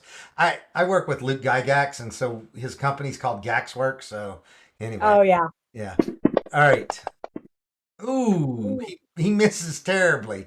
Bites the tree branch beside you, maybe a frond off of a fern, instead of biting you. And then we will try to stab you with the spear. All right. That's not good.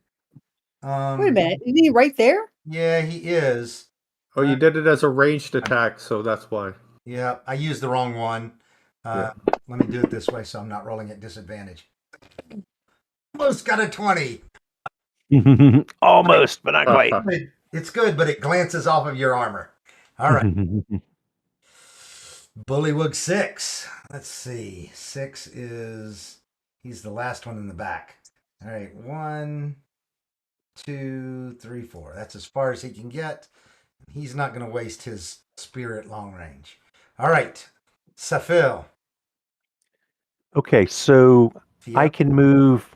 Safia. I can move 40. Is that right? Is that what you can move? That's a lot. Oh I yeah, 'cause think. she does this. Lindsay plays these druids, to the max. There Yeah. we go. Yes, I play a very aggressive type of druid. I don't think I've played a healing druid ever. Here we go. Not saying she doesn't heal. None of my druids have healed. They can, and they have the spells, but do they use them? That's a whole other question. So if I do my full movement and then I can cast a spell, is that right? Yes, correct. And you can All right. split up your movement in 5e. You can move part of it before your action and part of it after your action. However you want to do that. Just you got to take the movement on your turn. Okay. And then just a clarifying question. So then this kind of lightish green is water, correct? That's Because correct. what I'm going to do is I'm going to move my full movement, which should get me here, and then cast my spell to turn myself into a swarm of quippers, which are like piranha-like critters, Hmm. and then go after them. Well, I'd like to allow it, but swimming like flying is one of those things that you're not allowed to do yet. Okay, so it's one of the creatures that I can turn into, but that's Okay. not. You mean it's a CR1 beast? Yes, that's correct. Right, but there is the limitation Ah, for flying and can't swimming. can't swim or Let me fly. let me just validate the swimming real quickly. Okay. I'm pretty sure that one's also one that's restricted. So, a bard, druid, circle, moon. All right, forms. Next CR.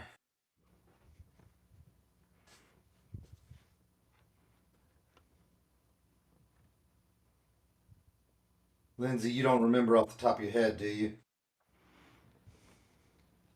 What was the question? When you can wild shape into something that can swim. Something you can swim. I don't believe you hit that until 4th level, so I think you're 1 level short. Okay, fair enough. In that case, I'm gonna Right. move.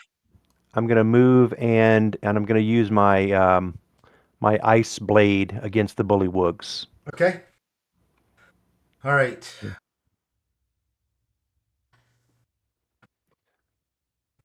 So is there any advantage to being like right next to them, or does it make any difference? Is it a ranged attack or is it a melee? I think it's a ranged attack. Let me come back to actions The ice here, knife. and Yeah. it's ice knife. Yeah, it's ranged +5. Yep. So there's no advantage to being right up against them. Okay. So I'll cast the spell from I guess that position where I'm at now. Mm-hmm. And how do I do that? I just click on the So you have to target cast them. spell. Actually, let's clear your targets real quickly. I'll take care of that.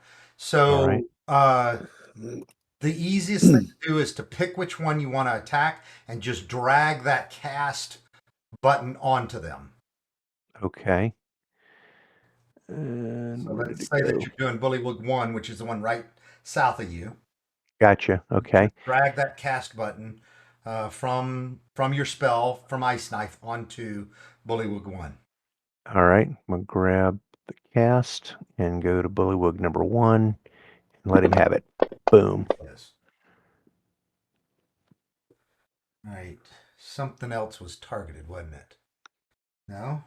No, it's a save, I think was the Oh, second. you're right. It's the cast, it's the save. So you hit it, so you're going to do the first damage, and then you're not going to do the exploding damage. So the piercing magic damage, you now drag onto him.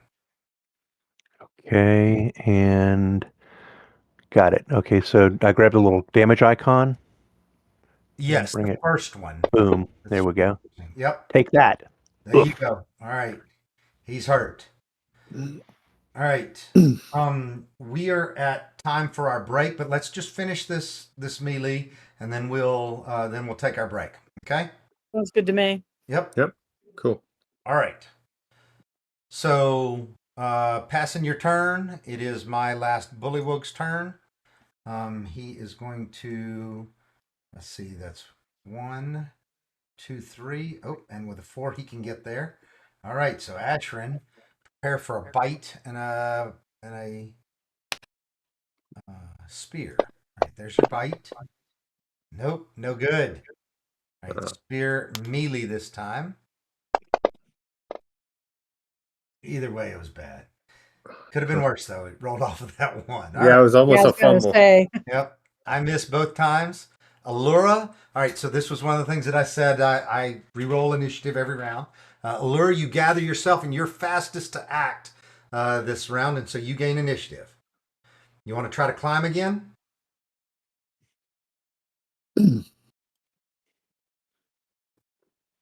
Not hearing you if you're speaking.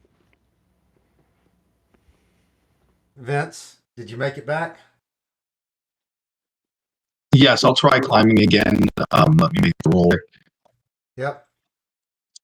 So make that acrobatics check.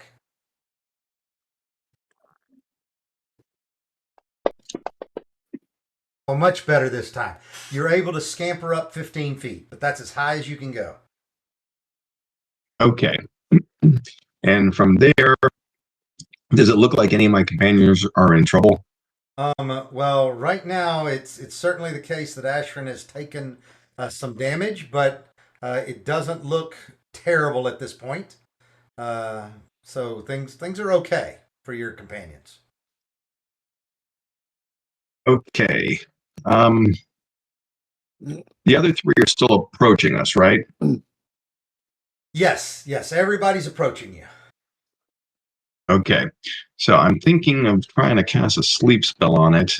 It's not loaded, but That'll be fine. You just roll the dice and we'll manage it. okay. Yeah, I'm hoping that Or sleep let's see, now, it's I think in 5th 5d8. have a number of hit points that it sleeps, right? You don't have to roll. Yeah. It's 5d8. I roll and it's random, and that many it's gonna affect. Yeah. So I'll aim for the middle of the pack in the back that are still approaching us. Okay. I don't know how to make it roll 5, so I'm just gonna roll 5 times. Let me that's fine, but you can pick it up and with the left and hold it and then right click to add additional dice. Okay.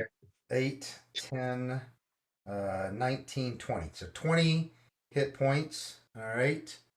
And we've got all right, so we're starting from the back. So we got 6, 9, 7. Let's see. All right, so 6 is now, let me actually grab the sleep. All right.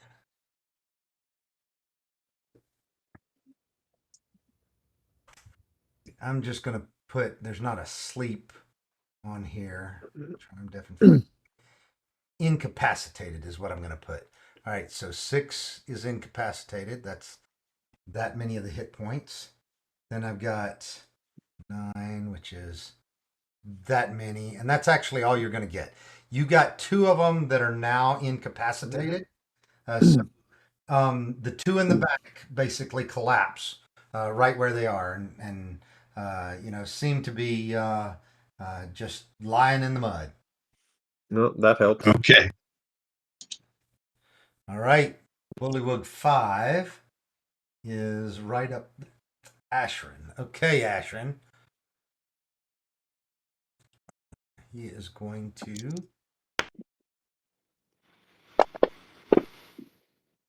Another Oh, crit? really? Come on. I love it. That's twice. You got the tilt dice on. All right, but there's still more. Wait, there's more, Mr. Popale. All right. Oh, but he misses you with the spear. If you had to choose, that was the right one to choose to get him. Cax, what are you going to do? Okay. Now you'll have to forgive me a little bit because I normally play a different system and my knowledge of 5e is a little on the weak side. Just tell me what you want to do, and I'll tell you what I want to do. I don't know if I can at this level. I'd like to be able to like sweep one or two of these bullywugs, like doing extra attack or something like that. And I don't know that I can. I'm not finding it on my sheet. So it's a little bit similar to the 3.5 with different types of things that you can do, but you're basically modifying the attack. And so I want you to make an attack roll, okay? Okay. And then I'm gonna say that. And do you want to actually knock them down and grapple them, or you just want to knock them down? No, I want to kill them. Okay. So, but let me just go ahead and roll my dice. You're talking about a sweep attack, like hitting multiple targets? Yes, that's what I meant. Yeah, so with the I don't know how he's gonna roll it here, but in 5e you don't hit the extra attack until 5th level as a fighter, and a couple other classes, of course. Unless Gotcha. you have another option, Dad. No, there's not. Okay. I was thinking like sweep the leg type of thing is what I was thinking. Oh, no. Yeah. So with the 15, that's going to hit, but which one did you want to attack? 17 or 1? Who's the one that hit Ashran? It's actually the one that's a little, and I'd let you attack it too, but it's Bullywug 5 all the way over there. 1 is damaged already. That's the only, well, I guess that one and one of the ones in the back are damaged right now. So Okay. Well then she'll finish off number 1. 17, you're the one who missed me by a mile. I'm not afraid of you. Yep. All right, you hit number 1. So I roll my damage now, right? Yep, and you don't have number 1 targeted, and you can either target them by control clicking on them or just dropping those effects on them, like the attack effect, the damage effect, right? And Like so that?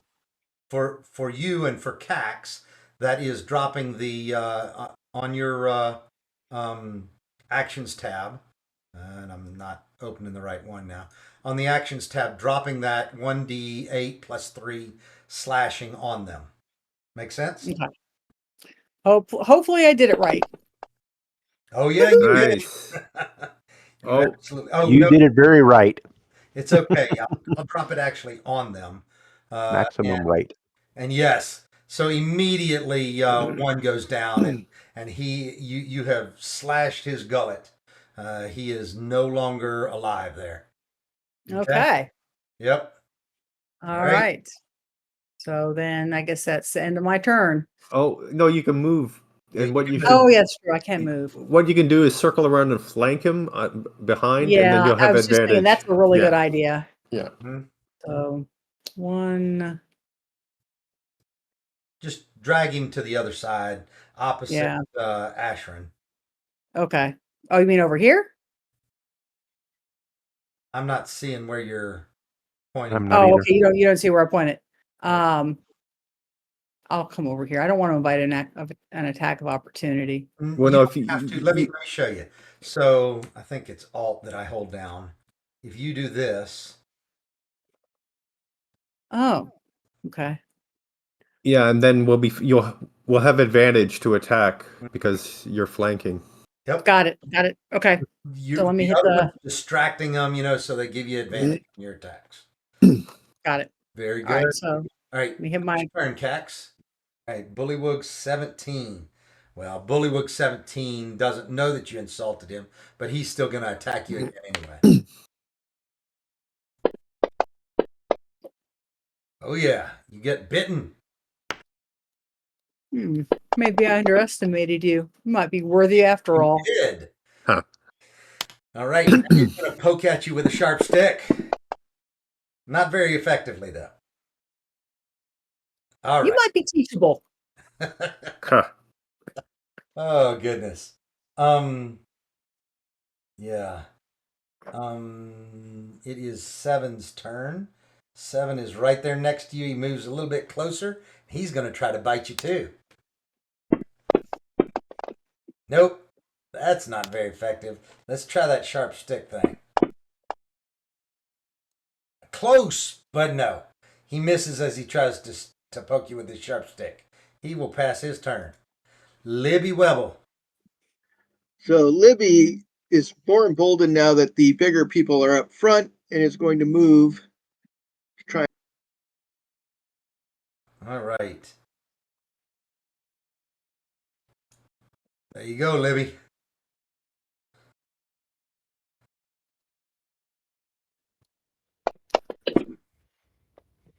Okay, Libby. You also get your sneak attack damage. You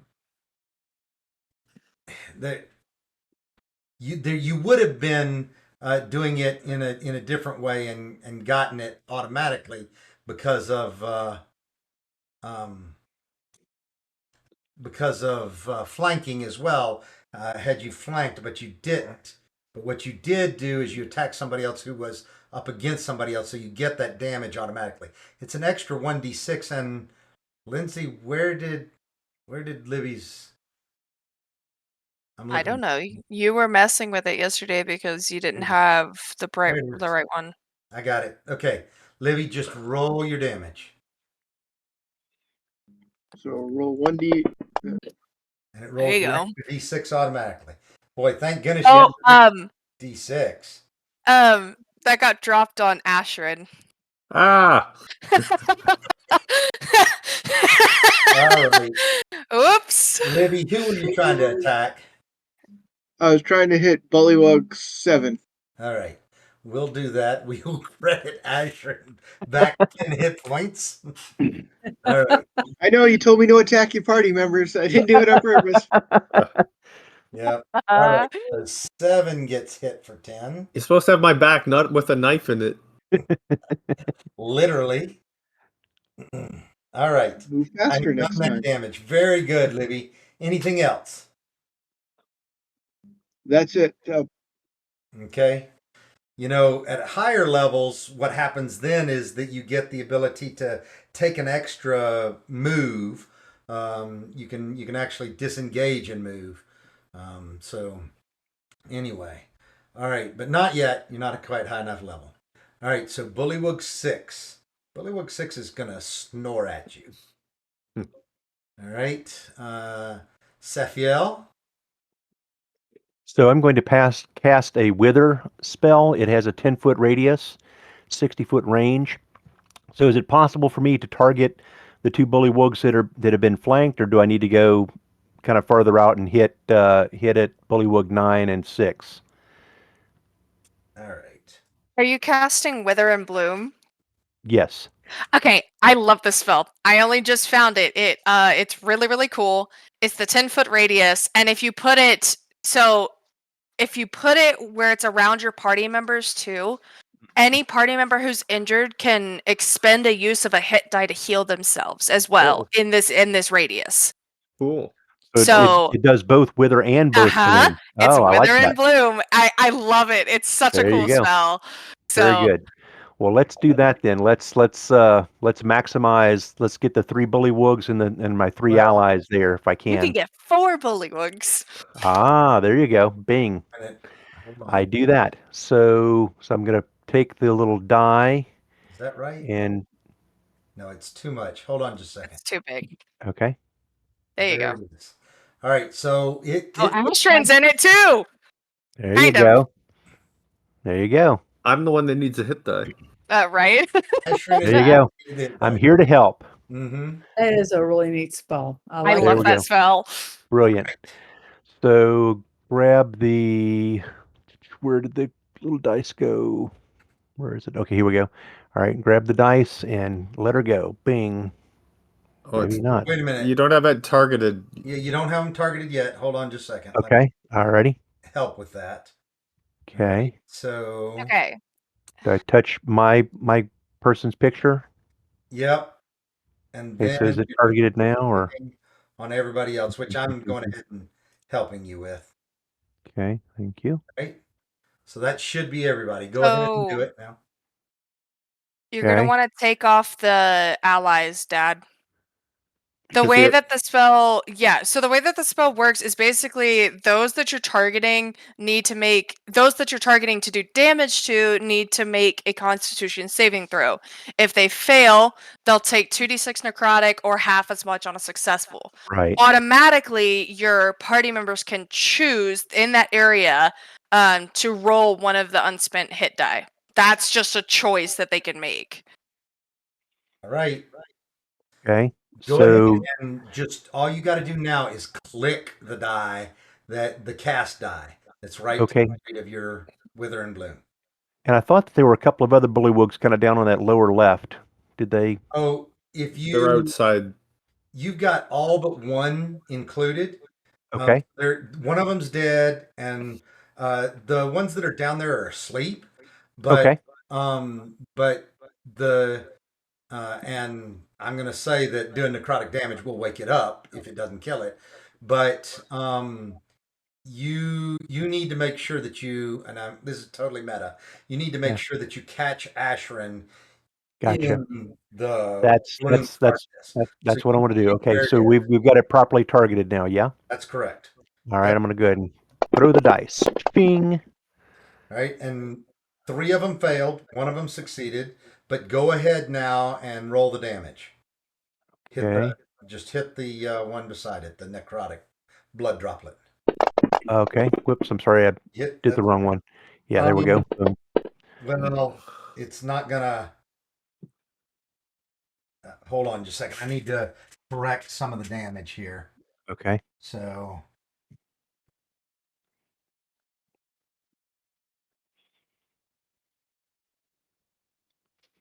Mm, mm, mm, mm, Right. mm, First 3 fail. Bullywug, So total Bullywug 6 is the only 17. one that succeeded. 17 is the one that needs to take 2 more damage, is what needs to happen. So, all right. Right. Bullywug 17 takes 2 more. Okay. It's not dead, but it's not feeling good. That was a good use of that spell. Now, There we go. in Boom. it, which is Ashrin, Cax, and Libby, can all use their hit die on the front page of their. You will also gain, so if you choose to use this hit die, you will also gain an extra, it'll be an extra modifier equal to Safiel's spellcasting ability mod, which should be a +3, I believe. Wow. Correct. Okay. Okay, Oh, so nice. you said we should Another 3. roll our hit die? You can choose to, yeah. So basically, you can choose to use one of your hit die to regain those regain hit points equal to that hit die, and then plus the spellcasting ability modifier, which is a If they +3. don't choose to roll the hit die, can they take the 3 hit points?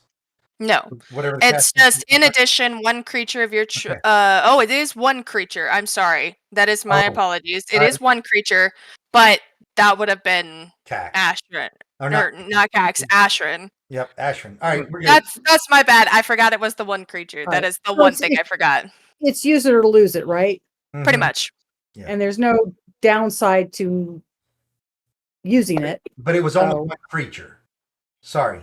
So No, Well, no, that but- was 100% my fault. I forgot it was just the one creature. all right, But it's okay. Everybody else, go ahead and do it. We're gonna allow it this time for everybody. Okay. Hooray!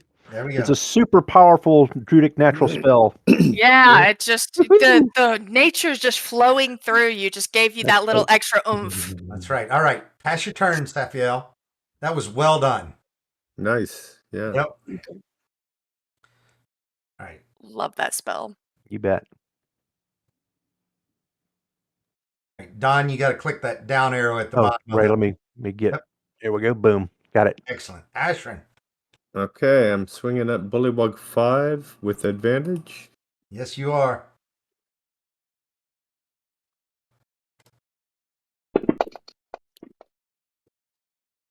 All right. Oh, that didn't even help me. Yeah, you rolled a 10 and an 11. All right. And Bullywug 9 is going to snore at you. All right. Allura, can you finish him off here? finish somebody off? My best. Which ones are the most damaged? So, the way that I am doing this, you really can't tell the difference, but 6, who has woken up, who was incapacitated and asleep back there, and was woken up because of the thing, he definitely looks damaged, and then 17 definitely looks significantly damaged. Those two both look heavily damaged. Okay, more so than 9. Since I have a good Yeah. And 7's Okay. dead. I have a good line of sight on 17, so I'm going to shoot at 17 with. Let me get to my spells again. I added spells, and I guess just to make it simple, I'll just cast Firebolt again. Yep, no problem. Hmm. And they dodge it. All right, I'm going to change this up a little bit for you. This is the way that I think I should get a bonus to that to hit. You typed them. So I don't know what you specifically did. I think you made the save. It should be a plus. It should be a +3 to hit. Oh, it's a +5 for him because he Is gets. it a +5? Oh, proficiency bonus. Duh. Mhm. Yep. It is the spell attack modifier, so it's a +5. So it'll be a I don't even 16. understand how he rolled a d20 and made it Hmm. firebolt attack and didn't get any modifier. It probably just didn't automatically do it. It can be You- funky the way you put them in. No, no, it can't. You should know better than anyone else. All right. That's rolling down. Burn. That's good. Perfect. Okay. So you have you were shooting at 9. Is that who you were wanting to shoot at? He wasn't one. I didn't select one. Oh, I was shooting at 17. It must have kept my selection from last time. It did. That's exactly what happened. All right. So let me take 9 back to just 1 point of damage and 17. Then 17 goes down. Okay. You hit 17. Great. Down. All right. All right. He is dead. Anything else you want to do? No, I'm trying to save most of my power for fighting the lizard men. Yep. So that's it for now. Okay. No problem. Passing your turn. So Cax, go ahead. No, it's Sapiel, is it? I'm sorry. It is Safiel. He already. Yeah. Yeah. That was great. Okay. Yes, Yep. so I'm going to cast the ice knife again. Mm-hmm. And so against Bullywug 5 would be my target, I guess. Or actually, because of the spray, if the ice sprays out from Bullywug 5, will it harm my companions? Should I target the farther away sleeping ones? Yeah, you should. Correct. Okay, let me do that so that I don't hurt my friends. Mhm. Okay, so I click on here, and then I go down and click on Bullywug 6. How do I target them? Yeah. All you got to do is control click on them. Okay, so control click, bing, bing. Okay, so now they're targeted. Yep. And then I'm going to grab the spell. Where'd it go? Where are you? Here we go, ice knife. Okay, and then use the dice, yeah? Yeah, just click the cast button to begin with. Okay, so And then we'll cast. everybody make a save. Okay, boom. Nice. All right. Yes, you critically hit. Okay. Beautiful. And So now do I use the little damage piercing magic and damage cold magic? first do the piercing, and then we Okay. got to make them make the save. All right, so here's piercing. Mm-hmm. I think you rolled the save already. Oh, did it? Yeah. Because the cast aggregates the attack and the save. That's okay. It's interesting that it made the save before the attack, though. Yeah. It doesn't really matter. All right. Yeah. But Okay, so that was the piercing damage just a moment ago. yeah, look, you end up blowing both of these guys up. Okay. Woohoo! So both of these guys are dead. And let me do that. All right. So you're looking at a bunch of blood splotches on the ground. And you're able to also quickly finish off this last one who you have totally surrounded. Okay. So Yes. he doesn't make it another round, and you take him down as well. Well, right about this time, you turn around behind you because you hear the croaking sound coming from behind you again now. Uh-oh. Let us all take a quick break, and then we will come back to see what that croaking sound was that that Libby had heard previously. Okay? All right. Okay. Cool. Sounds Sounds good. great. Thanks, Garner. Yep, no So problem. what, 10 minutes? Let's see. It is 3 o'clock. 7 minutes. Yeah, let's All right. well, it doesn't matter. Take 10 minutes. Sounds good. You bet. All right. See you Bye. then.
Sure. I mean, if you want something different, you definitely can have something different. Thanks. Yeah, I accidentally just closed down my character sheet, so I gotta Okay, reopen it again. it's all right. All right. So out of the swamp behind you,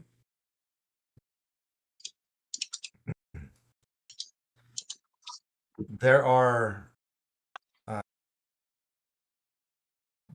two bullywugs immediately followed by a massive bullywug. They are beating on their chests, shaking their spears at you, and obviously telling you to bring it. So, Yes. all A right. challenge. Yep. All right. Well So, then. you keep Tell me hearing, something. instead of really a croak, you keep hearing from the big one in the front. Hey, by the way, his name is Arp. All right. Everybody re-roll for initiative.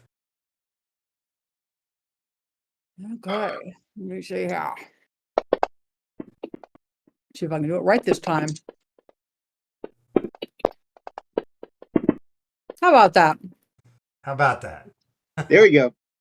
That's the way it's done, Libby. All right. Nice. Well done. All right. Prometheus, you didn't want to go sooner than that?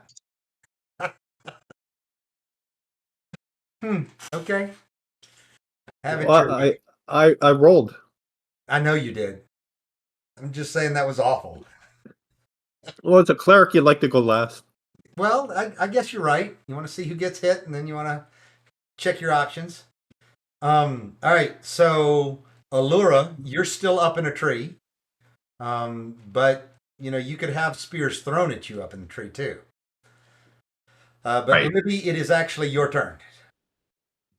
Okay, I'm gonna try and move and see if I can get a shot off at ARP. Okay. Yep. Move there. Yep. That'll be fine.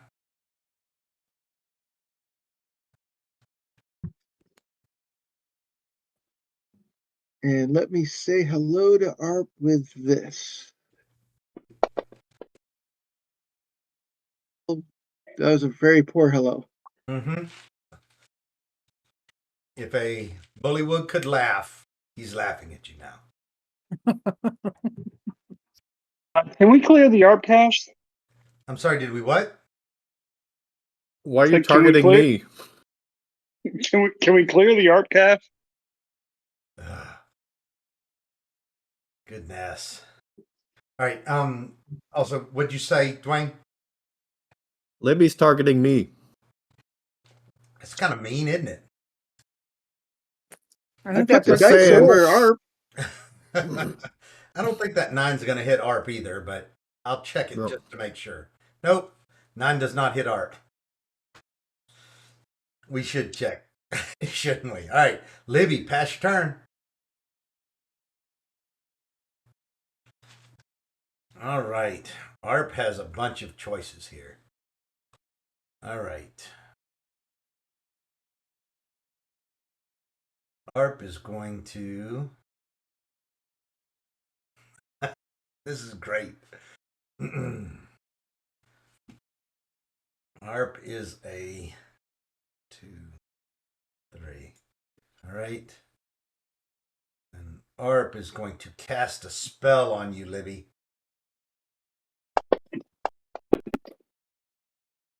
Oh, drat, Libby! You made the save. Let's see. Half damage. All right. Ooh. How do I detarget things?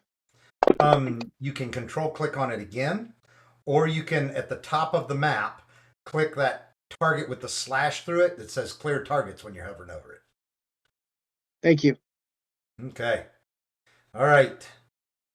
That is ARP's action, and so ARP is going to pass his turn. All right, Cax. All right. Well, I guess I can't really see ARP too well because the tree must be blocking my vision. Mm-hmm. So I'm gonna have to move. I don't know if I'm doing this right. Just drag your token. It'll show you how far it is. Well, I can't see the other. I can't see the bullet where the other bullywugs are. So Well, drag it just part of the way around the tree or through the tree because you can run underneath it. But all right, I'll let you move 15 feet, and now you can see differently. okay. And there is ARP. Well, let's see. You've got 15 feet more of movement. Okay. Well.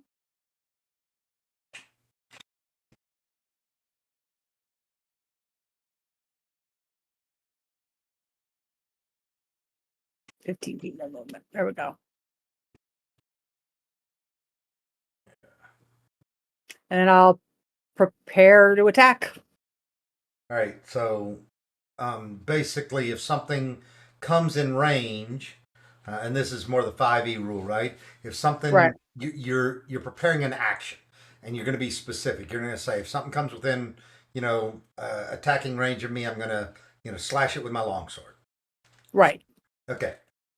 All right, understood. So, all right. So let Your me. turn?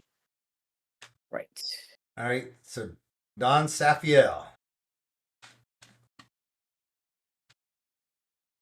Unmute. Okay. I'm going to do the, I'm going to transform myself into a dire wolf and attack ARP. Okay. All right, let me give you the direwolf stats again. Okay. I've actually got it here.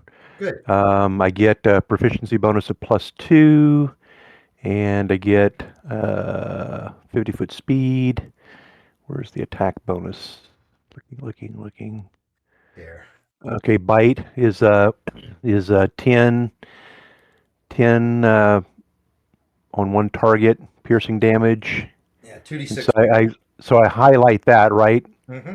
The hit. First thing you do is you drag that melee weapon attack +5 to hit onto your first Onto the target. move. Yeah. Okay, so I would do a control left click on ARP, Yep. and then get this back again, and then +5 to hit, and then drag that to ARP. I think you Or had our target already.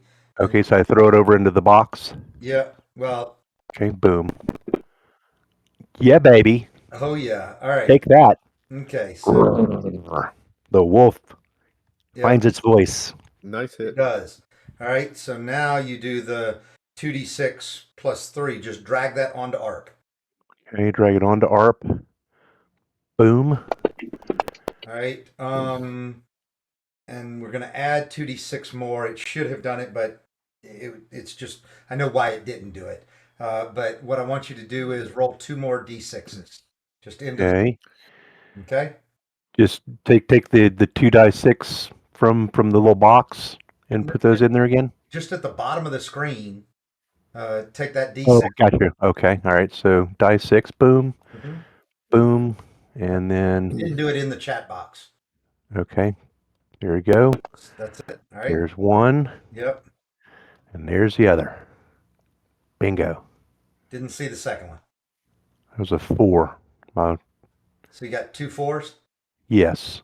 Okay. 3, 4 now. All right. Yep. It's all right. All right. So you got 17 points of damage against. Rawr. Okay. All right. And then I'll pass it to the next person. Kapow. All right. ARP is definitely hurting already. It's the Bullywug's turn, though. This one is going to up here, and then can go here, and we'll attacks the direwolf. All right. Oh, the other thing is on the direwolf, you get 5d10 +10 Let me just do this real quickly.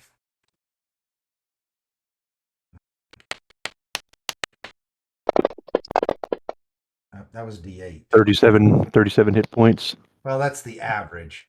Okay. So I always roll the actual number. So, You betcha. I'm good with that. okay. 39 is what you get. All right. All right, you've got bingo. 39 temporary hit points is what you've got. Okay. All right. It is attacking you, and it is going to try to bite the wolf first. All right. All right. And it bites you. Okay.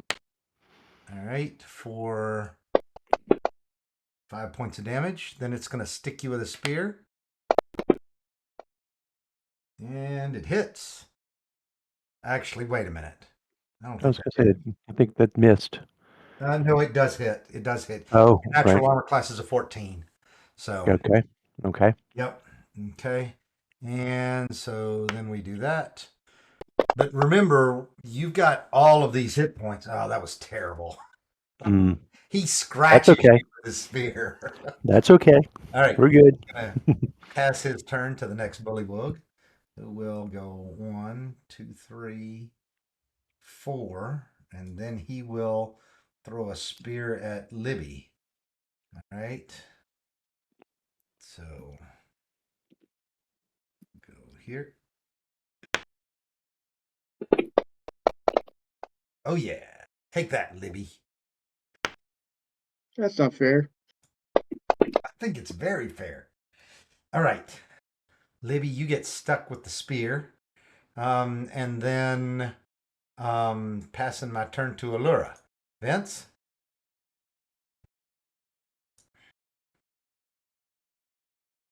I'm okay. So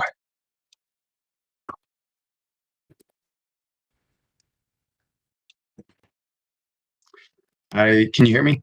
Yeah, I can hear you. Okay. I'm taking a quick look at my spells. And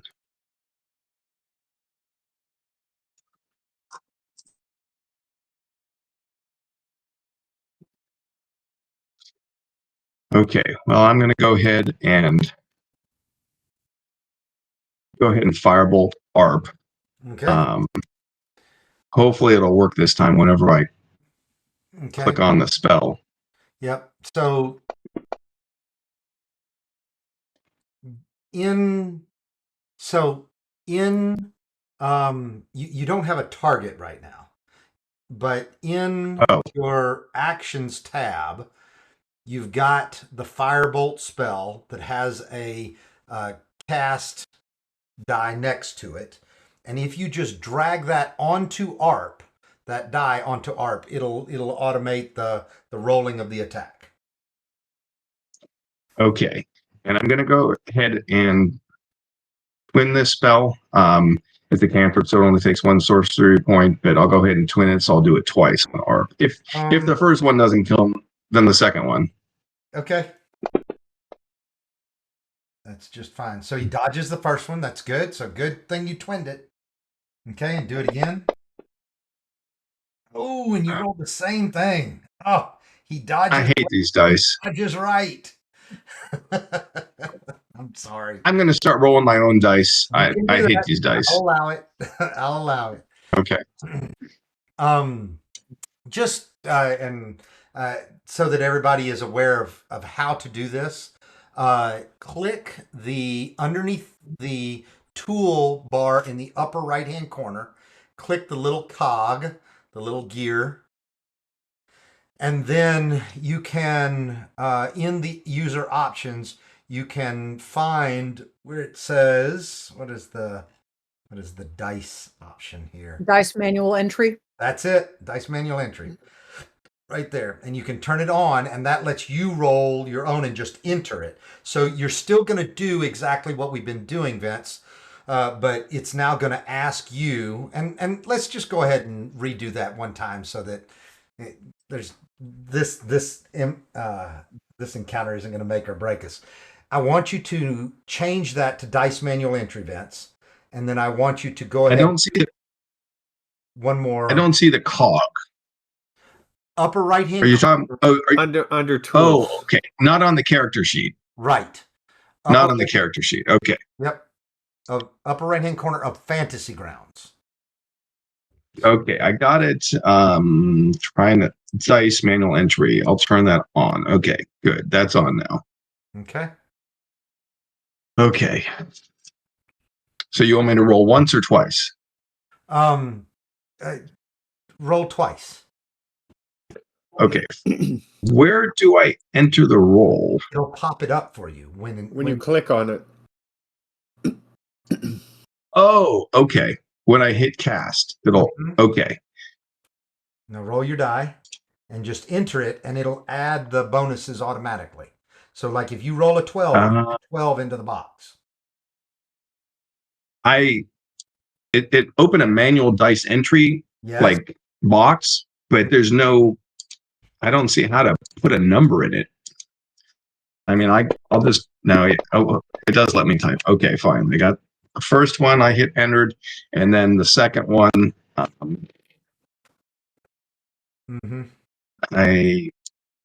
guess I have to press on it again. You do, correct. Okay. All right. Okay. So those are my two rolls. All right. So the 19 is definitely going to hit, and so when the 19 hits, you go ahead and roll damage. Okay. And that's a 10-sider. Oh, dear grief, you gotta be kidding me.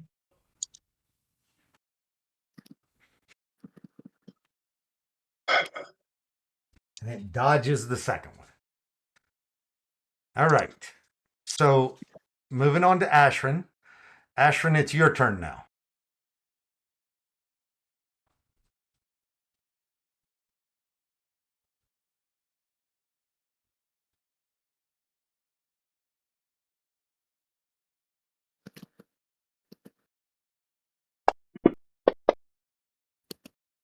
He fails his save. Oh, that hurt. All right, down goes Arp. Wow. Poor guy. Yeah, I know. He was a Bullywug shaman. He had a spell to cast. All right, we go to the next round. He should have followed Cord. He should have. All right. Maybe these people would be able to fight better. Yep. Livy, your turn. Okay, I'm gonna move. All I'm gonna right. move there and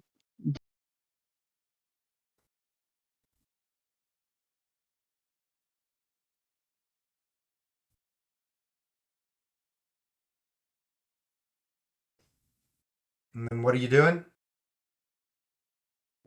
sorry, I was getting the right one targeted, hopefully. Okay. And Well, you won't get sneak attack on that one. You could.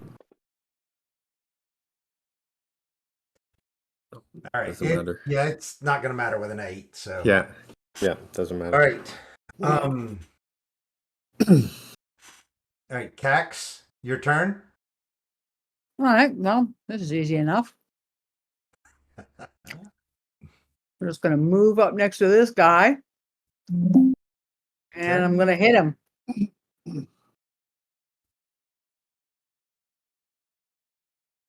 I need my character sheet open. There we go. Yeah.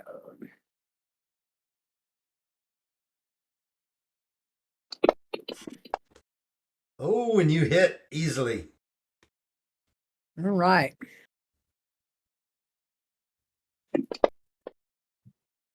Ouch. That hurt.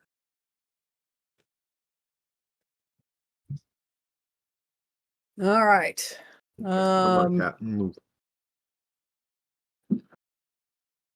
Well, let's see.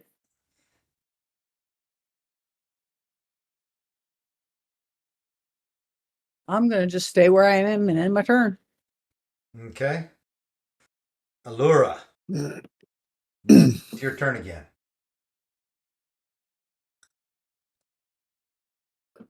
You're still on mute, Vince.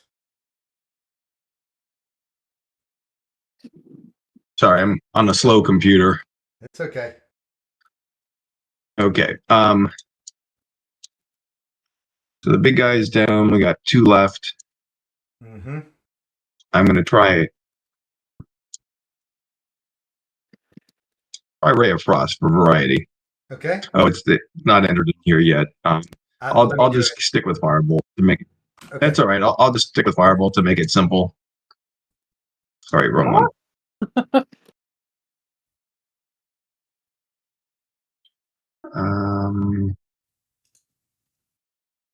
I'll go on against the closest guy.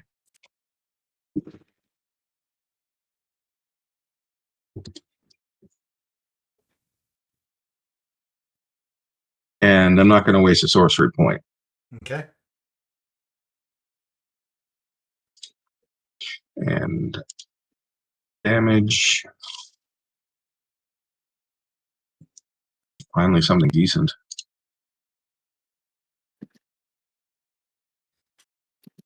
No doubt. Okay. All right. And you did that one to 13, is that right? Yeah, sorry, I forgot to target him. Yes, number 13. It's all right. I can easily drag that onto them. Oh, wait a minute. It was taking that as the attack, not as the damage.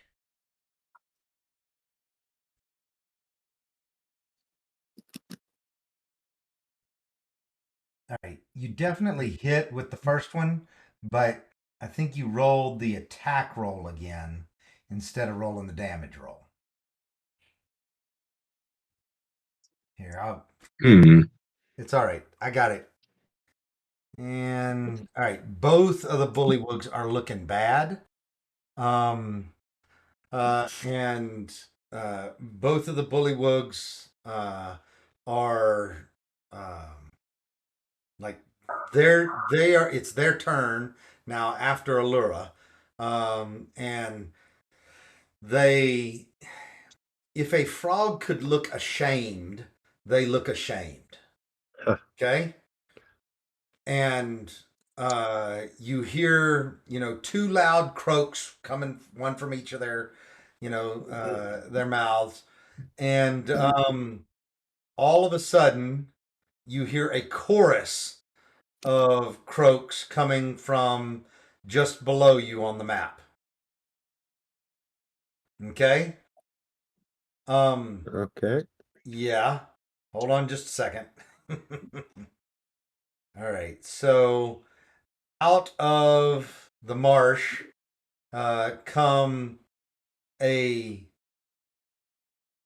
huge bullywug riding a giant toad, and then also another 12 bullywugs behind him. Okay, so large crew of bullywugs there coming at you now. Let me do this and that. And then What do the weapons that they're using look like? so for the bullywugs, they're the standard bullywugs, they're all spears. But for the guy that's mounted on the toad, what does he have? Oh, looking at the wrong thing. Oh, he's got a very decorative spear. This is a special spear for sure. Okay. Okay. So everybody's wielding spears, but this one looks better. So. And did it come up in the discussion with the town councilors what type of weapons were being smuggled? Yes, it did, and it was not spears. Okay. Okay, so it was basically a myriad of other things. Maybe there were some, a small set of spears that were part of that, but it was not like this. Okay. Okay. Yep. All right, and I've almost got them on the map to show them to you. There we go. All right, so let me actually do it this way. I'm gonna remove those. I'm gonna do those. And again, the two bullywugs that were there with you have basically given up, and they look embarrassed. Okay. And where is that?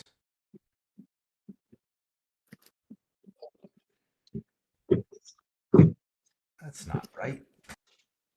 Did the two disappear in the water or run away or? No, they're still there. I just needed to delete them from the map in order to properly add all the other things as well. But Gotcha.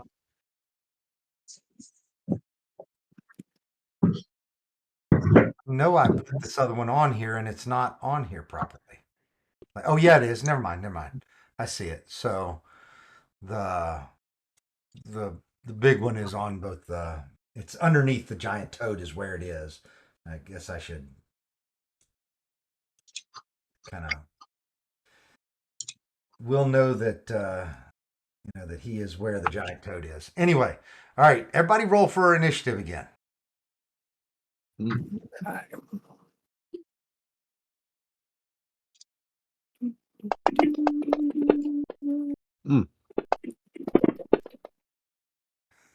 My low initiative strategy is holding.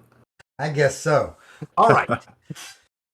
This time, the big one that's riding the frog is making aggressive gestures. He's beating his chest. He's shaking his spear at you. He keeps pointing to you, Caps. Challenge accepted. She'll do the same thing. She'll take her long sword and she'll beat it against her shield, and she's like, "Come on, bring it!" Oh, he looks happy at this.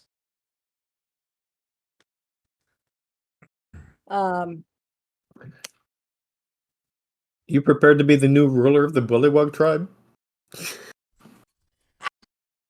I'm not sure there's going to be any left to rule, but hey, if that works out, that works out. That's one way to mollify the locals. Well, if we take out the leader, the rest of them may surrender or run away. But if they surrender, I don't know, maybe we can figure out how to get some information about the lizardmen from them. Yes. Agree. So I have to wait for it's my turn. I mean, right now I can just posture. Well, the bullywugs start to kind of fan out, leaving Gulpa. That's his name, but leaving Gulpa to challenge you guys as well.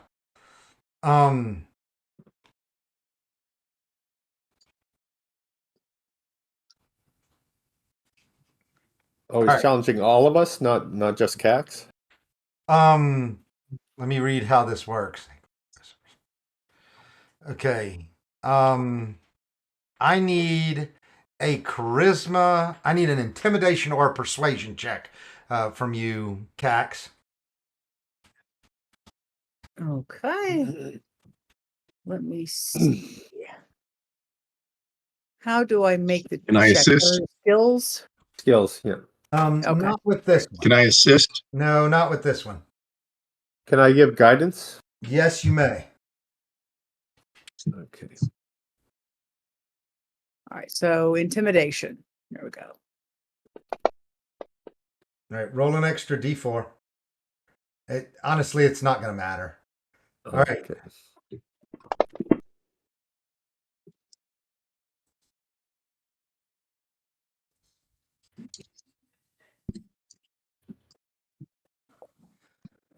Okay. So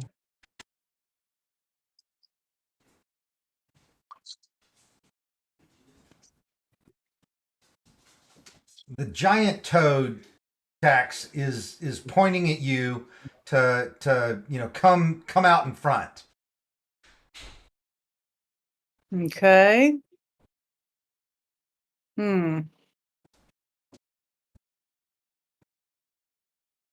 Well,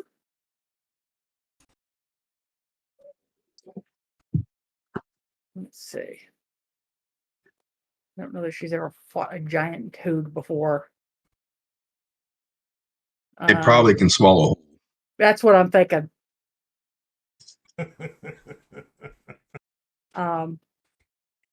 So That's a You know what? confirmatory laugh. I'll pull out my light crossbow and I'll shoot it. Oh, nice. All right. Not the sharpest knife in the drawer, but not the dullest either. All right, that's fine. And the way that melee was allowed to happen this time. All right, but you just shoot it into the ground, right? So, all right, but Gulpa knows that you Show have you my disdain. definitely picked a fight here. All right. Yeah. As soon as you do, that giant toad does it does leap forward. Okay, and giant toad leaps forward with Gulpa on its back, and immediately tries to bite you. Okay. Okay. Interestingly, all of the rest of you, these other bullywugs seem to just be staying where they are. All right. Yeah. All right, and then Gulpa also tries to stab you with his spear. Okay. Okay. Melee version of this. Where is that? There it is. Okay. Yep. All right. Oh, and he hits you. Yep. Okay. Right. So he hits you. And you have to make a save. Yes. No, you failed that save and you are knocked prone. All right. From the top, Libby, what do you want to do? I'm gonna move forward and notch an arrow, and if any of the other bullet try and interfere with the fight, I'm going to try and put an arrow in them. Okay. All right. Allura, your turn. Okay, I'm gonna twin cast firebolt right at Grupta, whatever his name is. Gore. Yeah. Gulpta. Yeah, I thought about going after the toad, but let's go after the big guy. Okay. So, all right. Did you want me to put another I'll roll sheet, by the way? I did put Ray of Frost in there properly. Okay, thank you. Okay, so that's the first one. And then did they show up? Yeah, the 11. Well, it was a 14 to hit plus my plus 5 or whatever, so 19 to hit, and then 9 on damage plus my up 2 is 11 damage.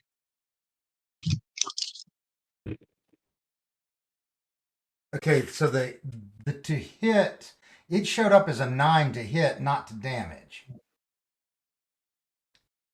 So that's weird because the damage box is on top and the attack rolls on the bottom. Yeah, you just roll and tell me what you rolled. Okay. Okay. The first one was a 14 on the roll plus 5 is 19, and then 9 plus 2 on the damage. And then the second one was a 10 plus 5 to hit, which is a 15, and a 5 plus 2 on the damage for 7 if it hit. All right. So 15. Let me look at Gulpa real quickly. Yes, actually, sure. 15 just hits. All right. So you hit with both, so you get the 11 and the 7. So that's 18. All right. Does it seem like they're vulnerable to fire? No. Okay. Yeah, you realize that. I mean, he doesn't like it, but he doesn't seem any more vulnerable to fire. Okay. Okay. Yes, and I am going to stay up in the tree And that's my turn. Okay. All right. We are going to jump to Cax. Cax, it's your turn. Okay, well, so I guess I can take my movement action to get back to my feet. That's half of it, but yes. Okay, because he's right there, Ray. Mhm. And I'm gonna try and hit Gulpa Okay. with my sword. Yep.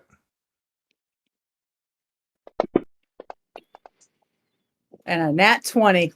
Why is it? Oh, it didn't take it off of you. I'm going to Didn't give take the it to prone you. off. Yep. Yeah. I'll do that. I'll take the prone off. Let me tell you how you force critical damage on a roll, because you're going to have Okay. to. Upper right hand corner, there's a plus over a minus, a plus/minus button on upper right hand corner on the entire application, not on your character sheet, but underneath the toolbar again. Oh, yeah, I see it. Plus/minus. Click on that. Yeah. And then you can, under damage, you can click critical. Woo. All All right.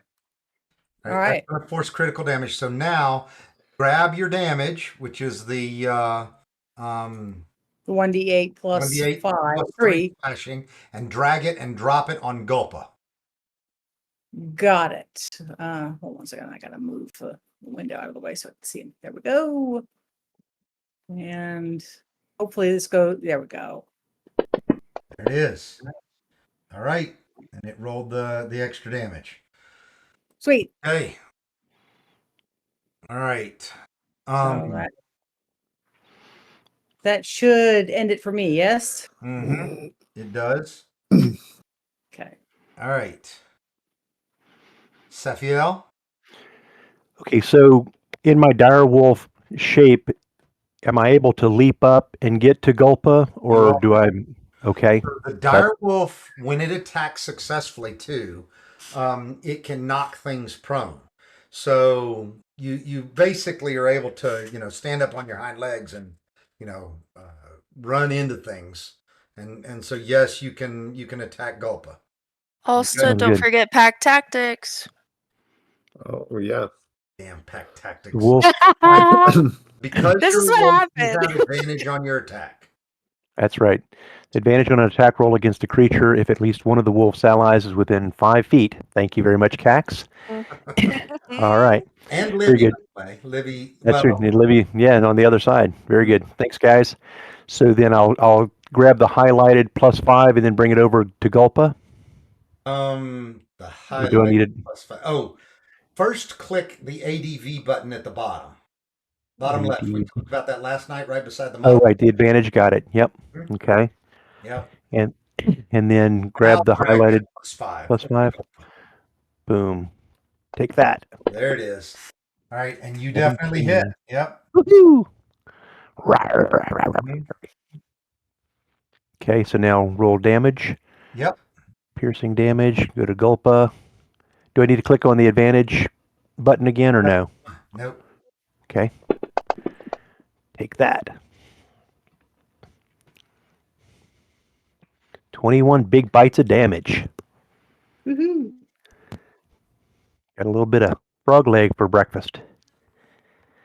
Well, it wouldn't matter, but why did you roll critical damage? I don't know. Did you also set up that? Did you follow my instructions when I was telling Cax how to? No, I just Were you holding highlighted. shift when you rolled Oh. damage? No, I was just left clicking on the little highlighted damage button and brought it over Gulpa. First time that it's ever done that you tried to do it. It should only be 2d6 plus 3, but it's okay. It doesn't matter. Yeah, whichever you want to do then. It was going to take Gulpa down. All right. So all right. Gulpa goes down, and about that time, all of the other bullywugs kind of slink away into the swamp. Okay. Ha. Congratulations, Cass. We stared them down. I did. They'll know better than to mess with Cax again. I've done my good deed for the day. I've shown these bullywugs what true fighting ability really is. You might want to take a potion. Oh, yes, of course. Yes, I want to be ready for the next contest.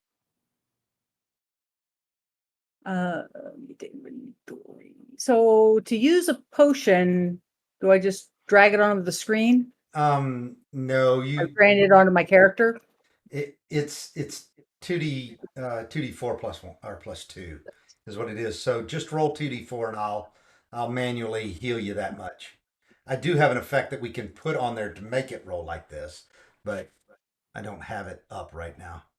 So let me show you actually, because I can move this from one player to another. Oh, nice. There you Oh go. yeah, Max. Rolled 8. Max Max out, baby. All right, so You're 10 good. points healed. There you go. Down to Nicely Well, I was done. down 11, so that works for me. Mhm. I'm That's gonna need to use one of mine as well. All right. Yeah, go ahead. Just roll 2d4. All right. You get 8 points healed. That'll do. That'll do. That heals all of your wounds. So, excellent. okay. All right. I think I'm also wounded. I might need to. So my It's on your temp hit points, right? yeah, that's true. Right, it's on the dire wolf. Okay, so I think No, I've got about an hour or so. yeah, you've got an ability that allows you to heal those points if you wanted to. It's so So minimal. I don't know that it makes sense. it's the only way that you can. Well, I say that I've never thought about can a wild shaper heal. I would assume that I would allow that, but you don't have opposable thumbs to drink a potion, and your potions, That's right. transport with you. So, Right. anyway, there is an ability for you to cast a spell that does heal you as well. So that's part of being a wild shaped druid. Your ability to do that. So if you want to heal yourself a little bit, you can do that. Okay. It's such a nominal number of points. I think I'll hold off. Yep. Okay. All right.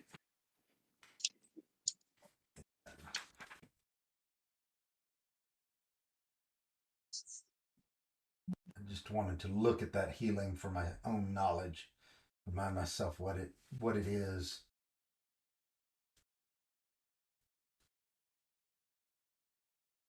Game statistics, transform, you can't cast spells.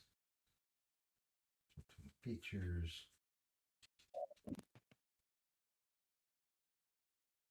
You choose whether your equipment falls to the ground in your space, merges into your new form, or is worn by it.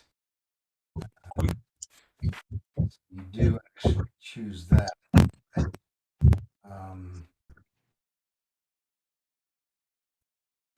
It's 1d8 hit points per level of the spell slot expended. So you're actually using a spell slot, and you can heal yourself for 1d8 for each slot that you would use. But I'm fine with you staying like you are, and you can do it at any point. Okay. Sounds good. Thanks. So what are you guys going to do now?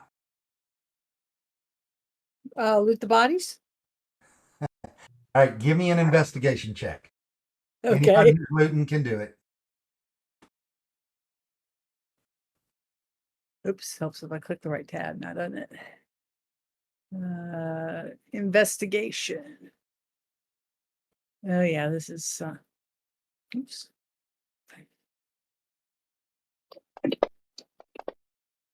Oh, yeah. Wow. Not All right, bad. Max. So you start looking around old Gulpa's body, and you see a extremely large sack tied to the little saddle that he was riding the frog with. Okay. Well, she'll grab the sack. She's going to grab that spear too. Okay. And look at the sack. What's All in right. the sack? Inside the sack, you see a helmet that's filled with platinum pieces. Oh, Mm. well, Jackpot. got our payday, boys. Mm. Holy crap, it really is. They must have kept this from, like, you guys know how experience was done in 1E and 2E, right? Yeah, Yeah. you got experience Later. for money. Yeah. 325 platinum sitting in this helmet. Sweet. What the It's a big crap? old head. It's a big old headed fella. Y'all can now retire. Yeah, I exactly. said we don't even need to fit I think we're 100 done. gold pieces. Why even bother? Let's just give that the Like gold. literally, that's you've just made 3,200 gold instead of the 400 that you were going to get paid. So There you go. see ya. All right. Woohoo! Okay. The life of an adventurer. I did not remember that they did that. All right. You know, we could tell the counselors that, oh, you mistook Billywugs for lizard folk, and take this guy's head and say we're done. That's right. Exactly. Okay. So anyway, but you've got a brass helmet too. So And a fancy spear. and a fancy Yeah. spear. That's right. I like the I need spear. to. I need to actually create this. They've got a description of it, but they didn't create it as a weapon that I can give you in a parcel. So I'll do that though. Okay. All right. Okay, I guess we gotta hunt around, see if we can find that lair.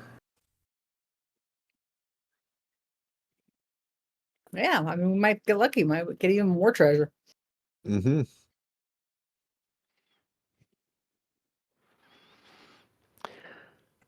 So the fellow that's up in the tree, can you look around and see what, if any, other things that you can see from in the distance? Was it Allura up in the tree? Around Vince. I thought it was Ashrin who was in the tree. No. Allura. In the tree. Oops, Yeah. my bad. Vince, you're on mute. Are you trying to talk on mute?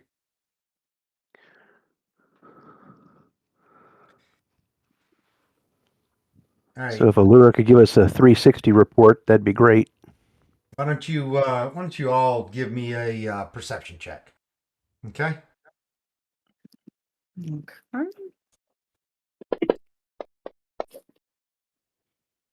I'm clueless.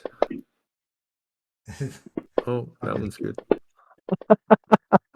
That was I'm awful. I'm even more clueless. I'm too busy admiring this awesome looking spear. I smear a bit of muck in my eyes. Yep. It is a Jiminy. beautiful spear though. All right.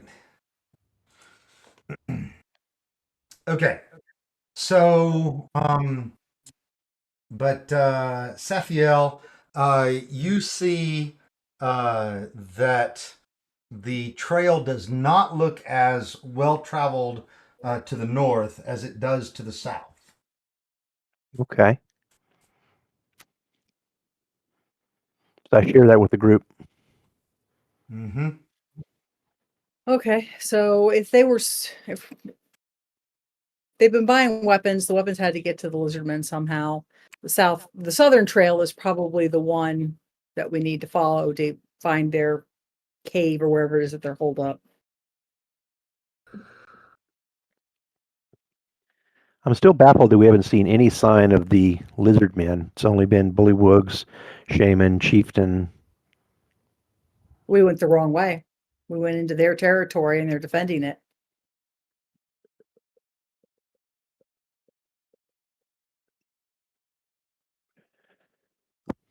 Thoughts?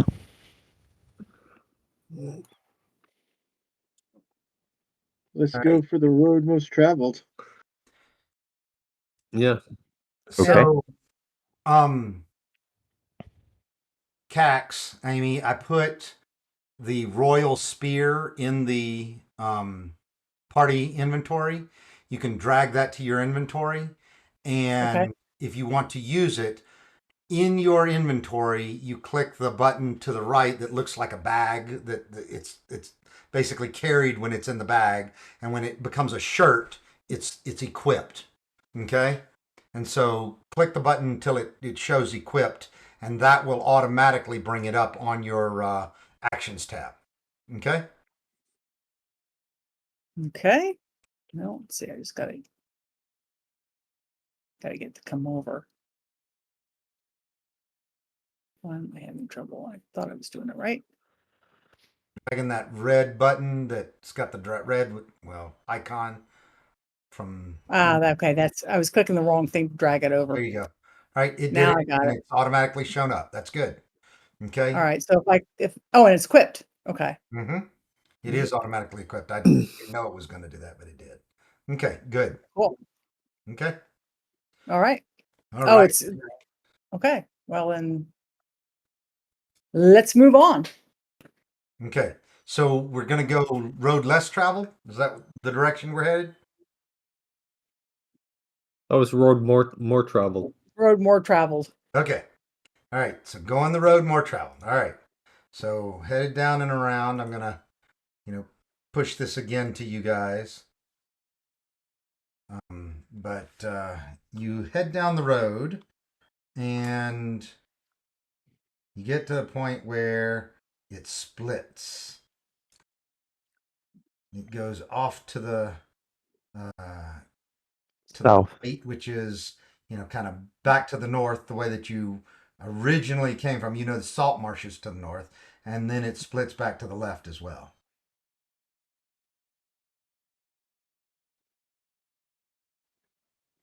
Do we have somebody who can do tracking? See if You do not. I mean, I'll let anybody make a survival check, but if we can figure out which one of these two pathways gets more traffic, that might get us going the way we want to go. That's my survival. it's a pretty good survival roll, isn't it? So, Oh wow. I'll tell you that the road to the left definitely is more traveled at this point. Because we're looking for a large tribe, like large numbers of weapons. So let's go where there's traffic, I guess. Okay. Right. Lots of traffic, heavy burdens, so it should be deep tracks in this muddy surface. Okay. But we might want to have a stealthy scout up ahead. All right. Give me a Point. stealth check. One second. I'm sorry. So is 1 Libby going to second. scout ahead?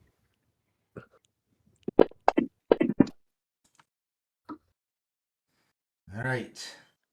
So then give me a perception check.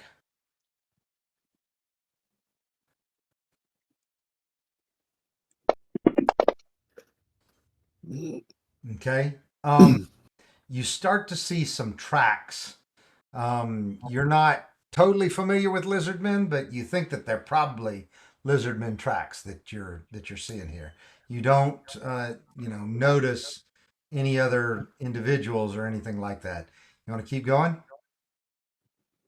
Yeah, I'll keep going. All right. So give me another stealth and another perception.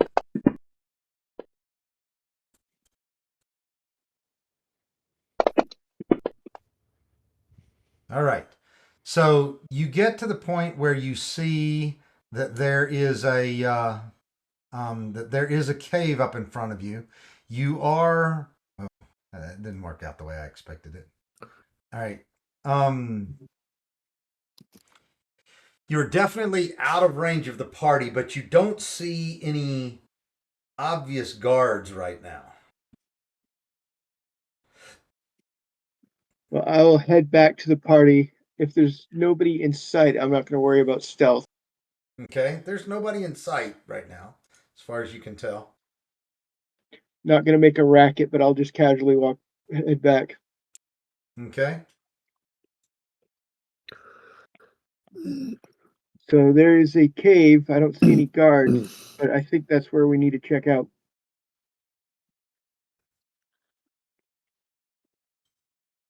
I'm game. Yeah, works for me. Great. So let's actually put you on a new map. Okay.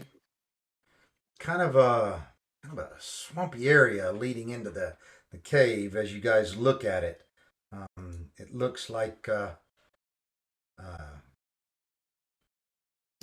just a yawning cave entrance, probably about 30 feet wide and about 15 feet high. The marshy ground itself turns to mud near the cave, and you guys see tracks from large creatures that pass in and out of the cave.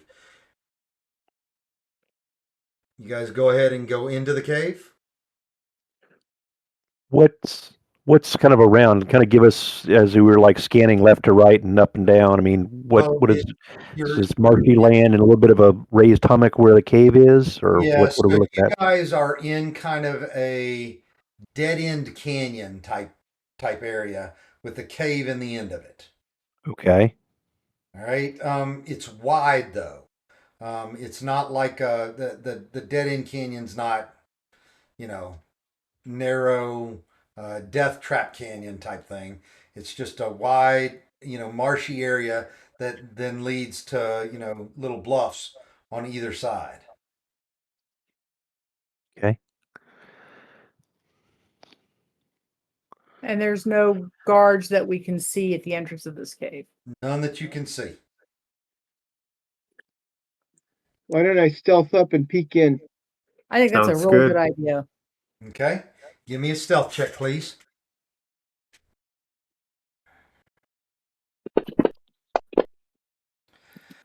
Okay. So inside the cave, the floor consists of thick mud, and you look at it saying, like, there's no way we're gonna be able to like run across that. It's gonna be, feet are gonna get stuck in the mud type of thing. And I don't know if any of you guys have ever, been in a marsh like that, but it really does slow you down, right? Yeah, I have.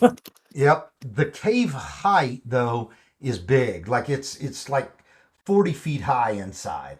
And at the very far side of the cave, there's a narrow 10 feet narrow. I mean, plenty wide enough for y'all, but narrow compared to the width of the cave.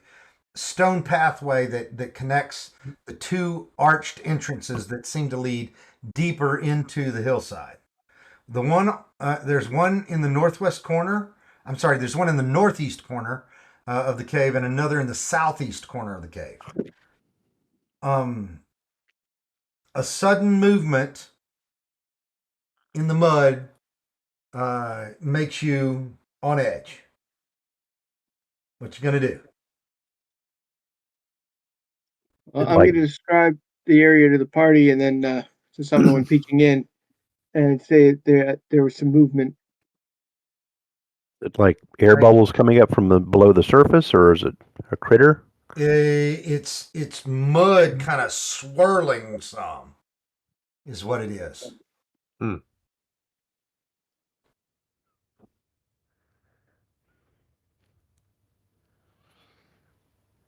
It's probably some sort of guardian beast, octopus-like critter, tentacles to get you. That'd Do be you my know the guess. legitimate plural of octopus? Like It's they're two or three. You can say octopuses. You can say octopi. octopi. Yeah. And there may be a third one too. But anyway, that's trivia for you. There you go. Okay. Yep. So should we set up for ranged weapons and Yeah, why don't we? In fact, we could just have somebody shoot an arrow. Cast Into a the little bit muck, of crossbow right? real quick. Uh, shoot an arrow into that, because if you hit something and it gets mad and comes out, then we'll know. yeah? Mhm. And we don't want to face it in the muck, right? No, that doesn't sound like a good thing for us. Okay, so I guess we're moving up. Okay. All right. So I'm gonna put you on a new map, right at the cave entrance here. All right. Let's drop you guys in here. Yeah, there we go. Okay. Now, you know what? I don't know if they did this right. Let me. I don't see the map. I know you Neither don't. do I. But Ah, okay. not, Okay. I'm checking something. I'm There we sure. go. There we go. It's like, where's the map? I don't see it. I'm Hold on. blind. Yeah, I'm gonna have to add the lights because they haven't. But so Libby, you could see in here, but the rest of you just see dim lights. You don't see any. And I say the rest of you. What have we got? We've got. I'm going to look at all of you. You got one person without dark vision. You got Laura, who is the only one who can't see anything other than dim lights going off to the northeast and going to the southeast as well. The rest of you guys have dark vision, so you can at least see most of the mud before you see the other lights. Okay. Yeah, I'm gonna have my crossbow ready if I see some movement. I'll fire at it. Okay.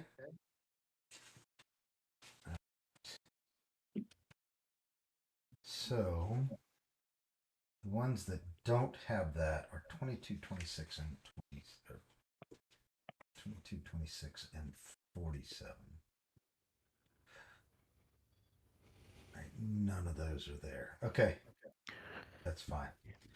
Right, I got to just start putting torches because, well, it doesn't matter, but you can do dynamic lighting on these maps, and I need to do that to make this look the way that it's supposed to look. All right, so what do you guys want to do?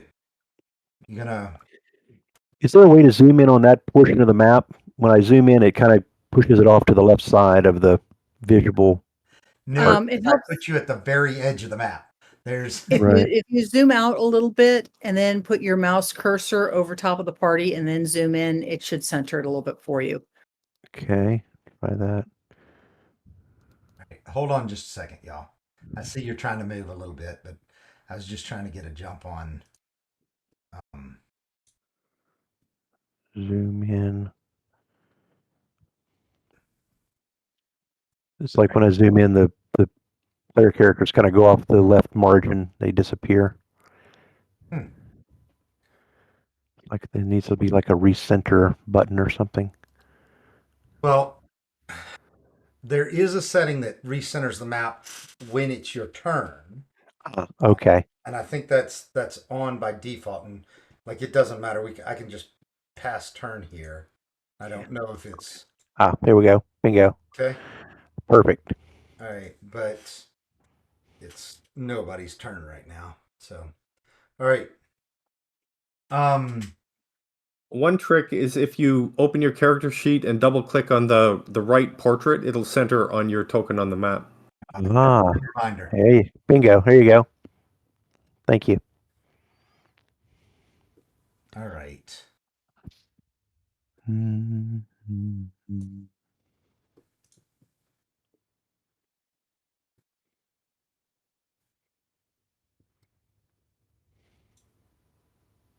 Okay, we're watching this mud. Yep, you're watching mud. I like watching paint dry.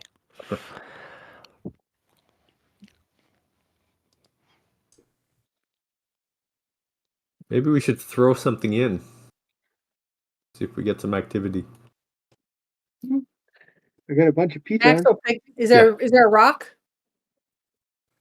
Can Cass find a big rock?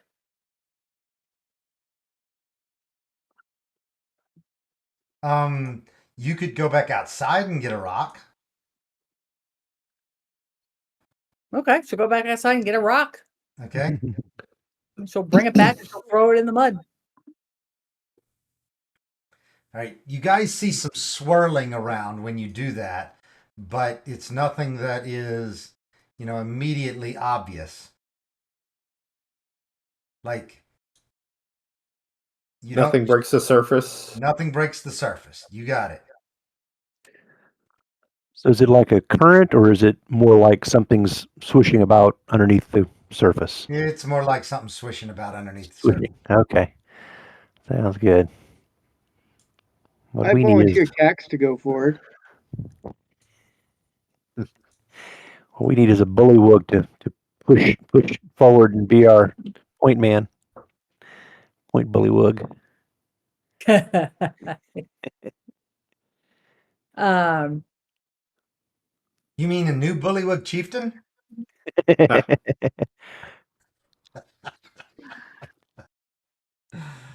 All right. all right. Cax will move forward. She'll poke the end of her spear into the muck and see if she can get a sense of how deep it is. It's only about 2 feet deep. Okay. Oh, that's gonna suck for the gnome. Uh, The gnome Maybe is you're gonna have to get on enough my. You're gonna have to get sink. up on my shoulders. The Yeah. gnome's probably not heavy enough to sink that much, right? But gnome On would the sink all the way piggyback, Libby. That's what I'm saying. So, Yeah, I'll make it through. All right. Is it possible to poke out a path in this muck to try and find a way that's least mucky? Because the lizard men they have to have a way to get through this. you can certainly try. Well, she'll tap various spaces to see if she can find a place that feels like it's gonna be a little less like quicksand. Yeah, you're not finding anything. This doesn't seem like a front entrance if it's not guarded. Well, the mud is the guard. Yeah. They probably figure I guess if nobody can whatever's get in it through it. doesn't attack them. Yeah.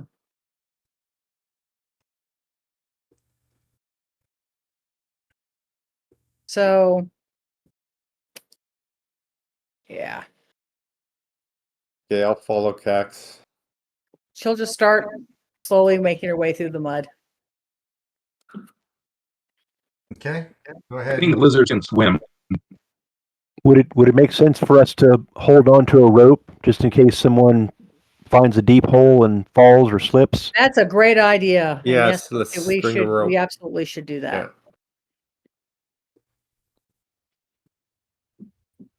So, Hand the rope along the Cax- line as yeah, we progress Cax will in. take one end of the rope, and she'll actually tie it around her waist. Yeah, we should Um, loop it so then we have hands free. Yep. I- And then she'll start making her way across to try and find solid ground on the other side. Yeah, so here's what I want you to do. I want you to drag your character, to each, like you can move multiple times before I allow the move. And I want you to show me the path that you The walk. path that I'm taking. Mm-hmm. Okay. Do we want to go straight across the middle, or do we want to hug one side or the other? What are you thinking? Of the side. Hug the side was what I was thinking. Kind of go on that northernly, the toward the top, Yeah. kind of counterclockwise or clockwise rather. Yep. Okay, agree.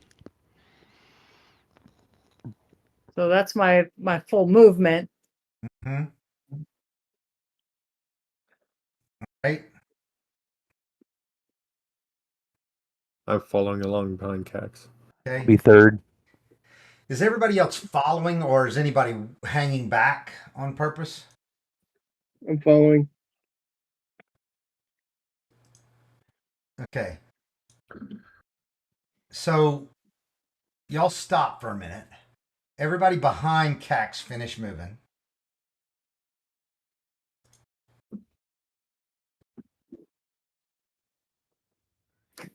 No? Is Allura joining us, or is she hanging back? Vince, are you there? Sure, yeah, I'm joining you. I'll move my character. Okay. All right. Vince, you want me to move you so that you're. Oh, you did it. Okay, good. Yeah. Hey guys, I hate to do this, but something's going on in my backyard. I got to go check it out real quick. Understood. Okay. Well, Sure. while she's going and checking that backyard out, you are shocked at the size of what comes out of the mud. Row. All Uh-oh. of a sudden, there are 6 giant lizards that appear out of the mud. Okay? They are all now coming towards you. Everybody roll for initiative. Oh, nice. Dun dun dun.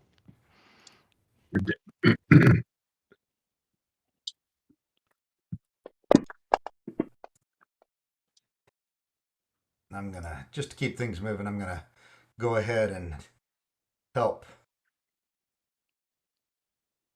Jax roll for initiative.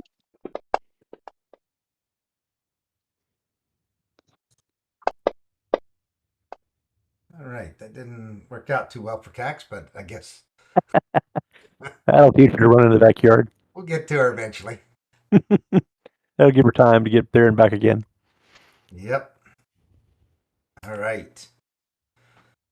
Here we go. All right, everybody else roll. Should we drop our ropes or stay tied together?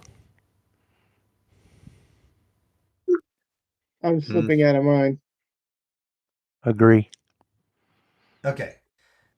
The giant lizard in the middle moves Number 10. 5, 10, 15. What's his movement? 30, 20, 25. And he is, let's say that he'll go over just a little bit there. Okay. So giant lizard comes up, 6 giant lizards pop up. First giant lizard basically is going after Cax. Okay. Cax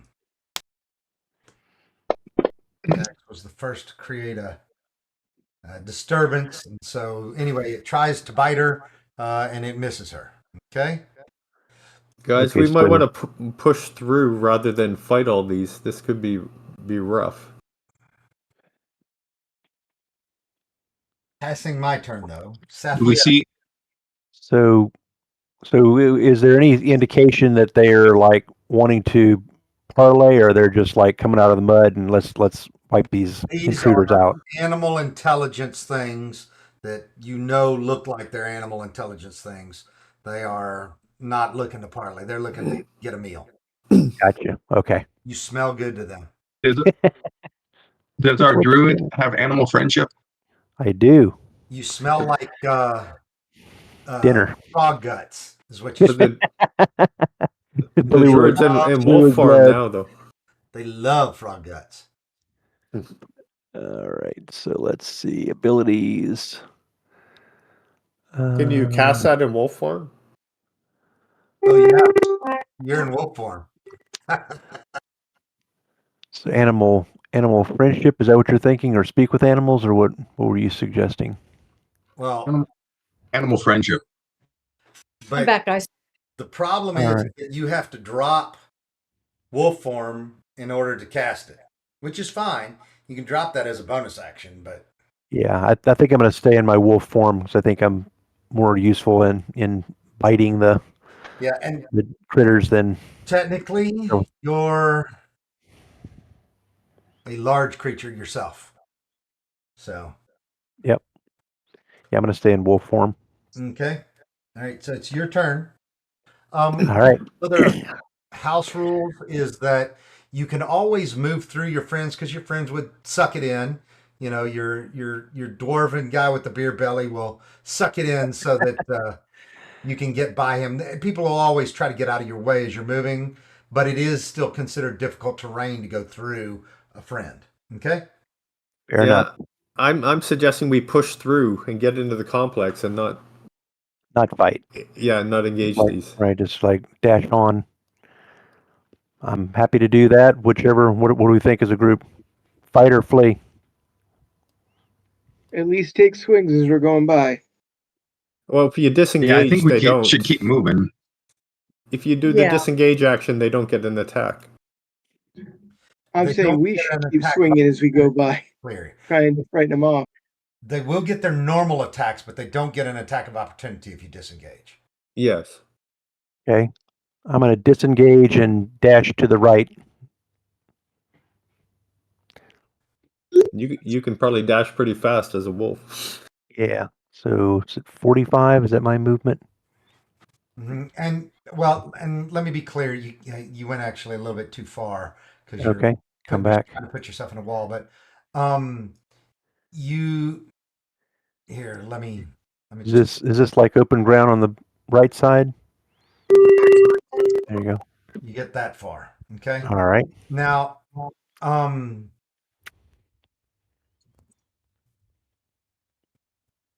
so hold on just another second. Let me make sure. All right.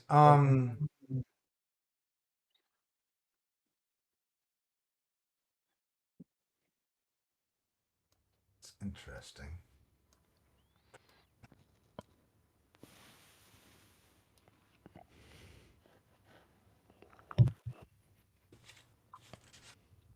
Okay. So your action is disengaging. Your movement, you can't dash because you can't. So you can't take an extra movement, but you've got plenty of movement as a It's a dire wolf. wolf. Yeah. So you get all the way to the dry area. Yeah. So I've got 50 feet of movement. So I don't know Hey, how you much know what? farther. How many feet of movement did you have? 50. No, because it's difficult terrain. So Okay. you realistically are only going to make it, to the other side of that giant lizard. Okay. Can you Okay. can you give the gnome a ride? Like have her jump on your back as you go past her? Toad, are you still listening? Because she's not going to move very I fast. am still listening, yes. All right. So we She's actually, not going to move very fast. in So- one of the campaigns, we actually have a regular thing where the halflings ride the direwolf. Yes. There you go. They're my little companions, is how I like to. I do a drive by and pick them up. Sounds Quite good. literally. I am So going what? to allow you to pick up the gnome. So the gnome All is right. right behind you. So the All gnome right. riding the direwolf. Okay. Excellent. And so what movement? So I normally have 50 feet, so it's half. So I'd get 25 feet from where I was. Yeah. So 5, 10, 15, 20. So be right on the edge of the gray and white. Yeah. Yeah. Okay. Correct. You can finish that. There we go. Yeah, so you're out of range of being attacked. Somewhere along right in there. Okay. There you go. Yeehaw. All right. Passing your turn. All right. So Oh, by the way, what you missed, Amy, was amazingly sized giant lizards coming out of the mud. And we're trying to push through, not engage them. we don't want to fight these guys. So Yeah. Cax is going to do the same thing. She's going to disengage and move over here. Okay, not Cax's turn yet, but Well, when it is, yeah. Yep. Sorry. Raphael passes the turn. I can do it, Don, if you want me to. Yeah, let me find it again. Here we go. Bing, bing. Here we go. Perfect. All right. So next, giant lizard. Giant lizard can move. Oh yes, it can. All right. So I can actually get to either location here. Yeah. This giant lizard is actually gonna come up here and attack Cax. By the way, the first one also attacked you, Cax, and it missed you. Okay, Okay. they're all trying to bite you. Oh yeah, sweet. That is sweet, right? Not sweet for me. But you taste so sweet. Mm. No attacks of opportunity because you were disengaging and moving. So Oh, that gulp of blood on you. Oh yeah, they're licking that and biting that off of you. All right. It passes its turn. All right, this one is not gonna make it. So it's definitely moving in that direction, but here's about as far as it gets. All right. Libby. Well, since I got a ride, I might as well take a pot shot with the bow while I'm sitting here.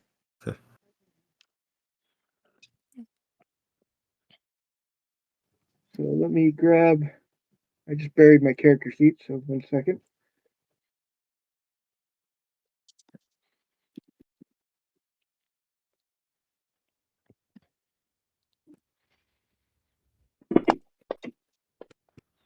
There you go.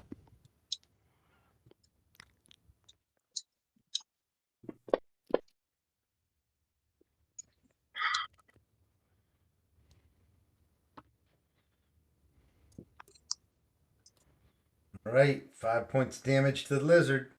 Passing your turn, Libby. All right. Giant lizard can come up right beside you guys. Still liking the way that. But is Cax there yet? It's Yeah, not yeah. been her turn Cax yet. moved. Yeah, that was Cax's. Oh, you're right. Cax hasn't moved yet. Yeah. Right, so it will come up there, but then it's going to attack the direwolf. All right, so I got to roll a 15. 15? What's your direwolf armor class again? 14. 14. Yeah, I didn't. Almost, but not quite. No, that wasn't even. Well, you mean it It, rolled. it, it rolled, yeah. It was on a 14 and rolled to a 6. It's kind of tricksy, right? You look at it and you're like, oh, wait, no. Big shout. Yeah. All right, so it misses you when it attacks you. Okay. And then Oh! passing my turn. All right, so now it's Allura's turn. So, Allura, you're able to move up there. Is she able to dash? Okay. Yes, so you could. Well, if you dash, you can't disengage. But she wasn't in contact You're right. at the beginning. Yeah. So if you run along that wall, you will be fine. You get another 25 feet. Not 25 feet. You get it. Okay. Wait a minute. No, your total movement. That's only your movement right now. You've only moved 15 feet. Okay. So, and you've got 30 feet. So you can go another 15 feet. Yep. Okay. Right? You're fine.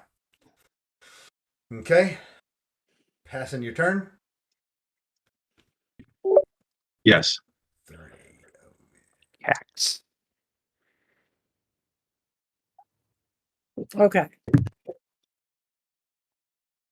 Okay. Go ahead, Cax. You move to where you are. You disengage and move to where you're on the map now. Okay. Okay. Yep. So Anything else? The no, lizards disappeared from the map. The what? No. The The lizards lizards- disappeared. There they there are. they Oh. are. Now Okay. you see them, now you don't. Yeah. I'm All right. sorry. Well, she doesn't want this one right next to her attacking her or either of her two companions, so she'll stab it with her new spear. All right. Go ahead and make your attack.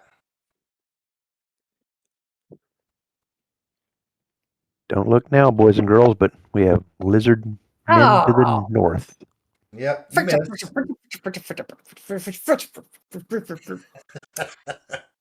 All right, I guess that's it. Okay. Right. This one comes up behind you. This one's going to try to take a bite out of Ashrin. All right, Ashrin. You and your low rolls. It misses. Drat. Okay. Faked it out, Akron. Mm-hmm. All that this one can do is try to slither up in there and hiss at you. Like a twice as big Gila monster. All right. Okay, so you guys see somebody approaching from the, well, let's see. I think north is to the left. So this is technically approaching from the east, just to complicate things. But from the top of the map, there is now a lizard folk approaching you. Okay. All right. Surrender now, and we will spare you. It's very much like that. It's, why are you invading our lairs? Mhm. Because we were hired to. I'm beginning to think this isn't worth 400 gold pieces. Well, maybe we should parlay. I Yes. agree. Parlay. Yeah. All right. Come to It's strike not a bargain. straight off, but it's not calling off the lizards either. You know, the lizards are mindless animals. They're just attacking anything that comes past. But if we can communicate to them that we want to speak to their leader.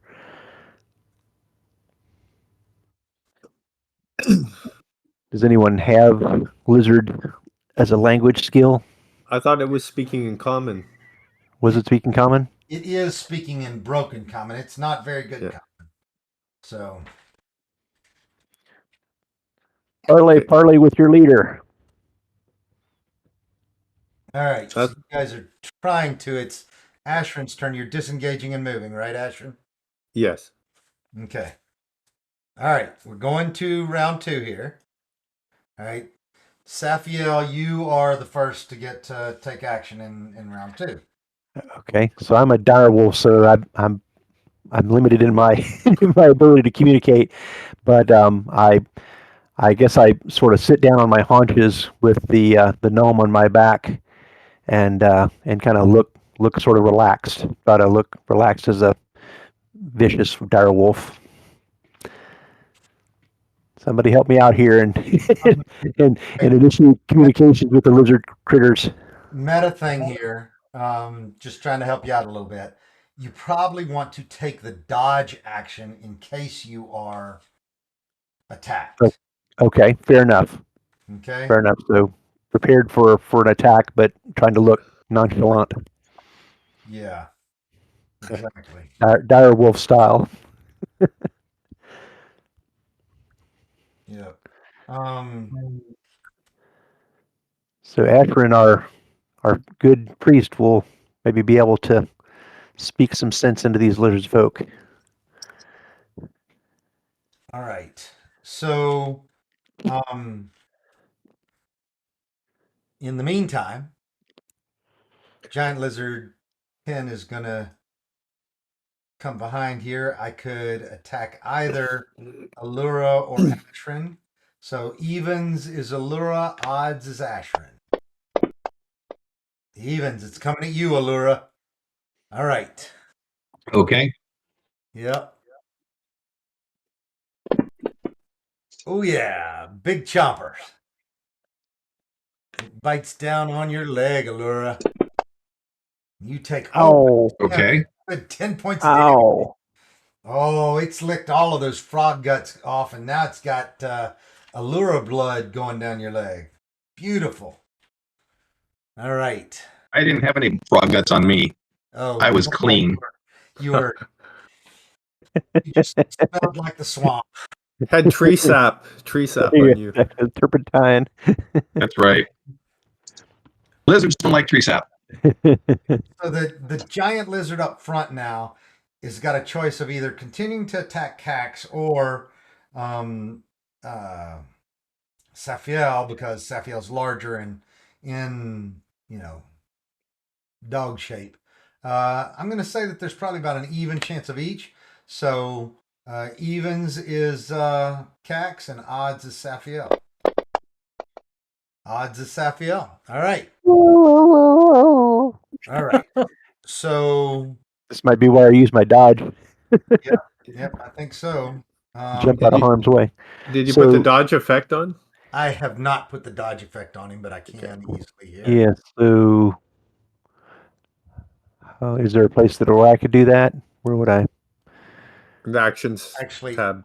Actions, okay. where we go to the actions tab for it, but Okay. And then got the spells. I don't.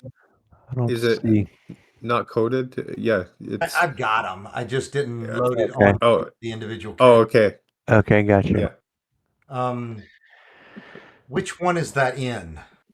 Do you I'm remember? in the action. I'm in the actions tab, but I don't No, see. you wouldn't. You wouldn't have it. Oh, okay. Sorry. When, do you remember which? I'm not sure which Rob Tui it's in. Yeah, fumble, equipment, no. It's going to be something like all the others. Conditions and effects, maybe that? Oh yeah, yeah, that'll be it. Okay, all right, that loaded quickly. So now let's look at my spells again. Nope, it didn't get it. Oh. All right. Class features, feats, no. Racial traits, no. I've got all those loaded. Magic items, it's not. I don't think it's adventuring gear, but I'll put it there just in case. Nope. Isn't the effect just disadvantage on the attack? Yeah, it is. Yeah. Why can't we just do things the easy way, the old-fashioned way? By the way, There it you was go to the others. I was looking only at sorcerer spells. So anyway, we're good. All right. So Safiel, let me actually drop this on your actions tab. And there, and I'm actually going to just put it on you so that I can then make my. All right. There we go. Ooh, and you dodge it. How about that? Nice. All right. It misses you as it attacks Ashrin. What you gonna do? Okay, I'm disengaging again, and I'm moving here. And at the end of my move, I'm gonna drop my weapon and put my hands up. Okay. All right. And say, may we speak to your leader. Okay.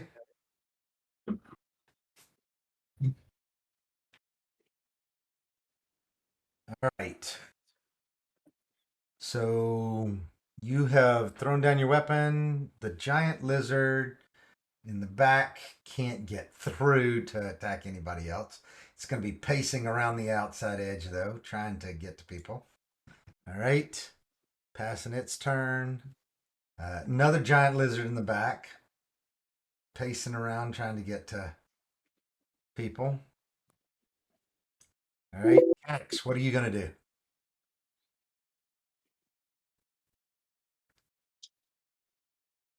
She's looking at her friends. Has anybody else thrown down their arms? Yep. So Ashrin has already thrown down his weapon.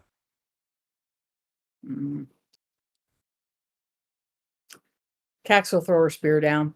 Okay. All right. So Cax throws her spear down, and again, just meta. You should do the same thing that Safiel did. Yep, Yeah, be ready for a dodge. Ready for a dodge. Yes. Get ready to dodge. Mm-hmm. All right. I'll put that on you.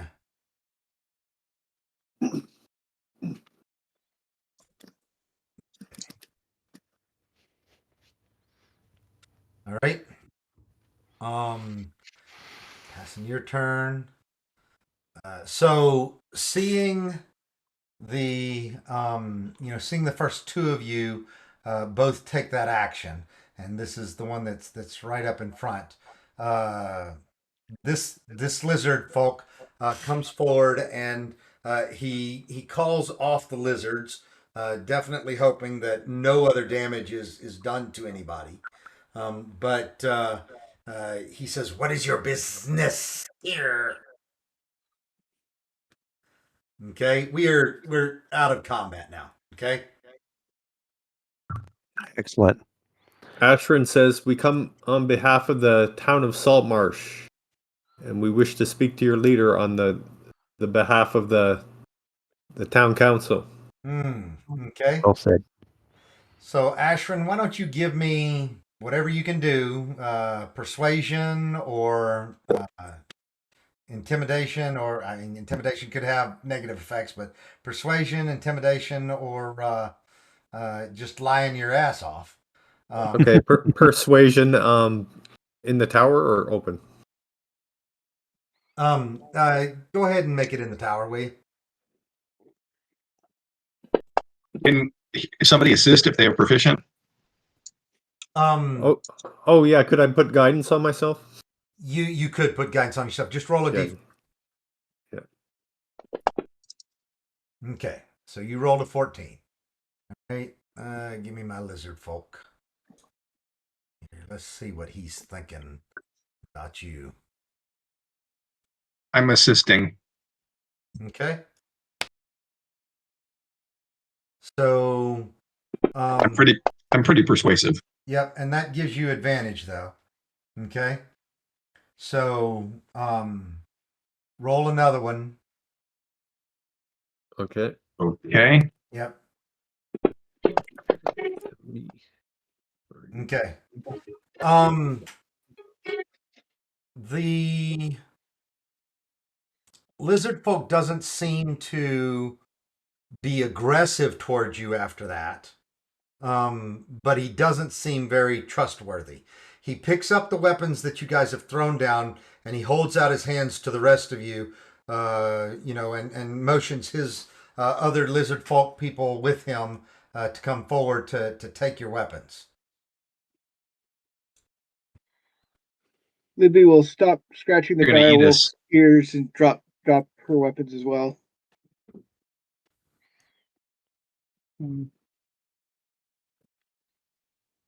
That is a big dog.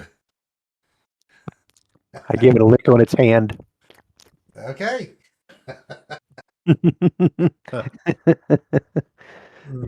Those are big lizards. He holds out his hand and the lizard licks it. There you go. All right. So you guys are, I mean, you obviously outnumber them right now. But they've got weapons, you don't. You are at this point unarmed. I mean, you might have a dagger in your boot, but that's about it, right?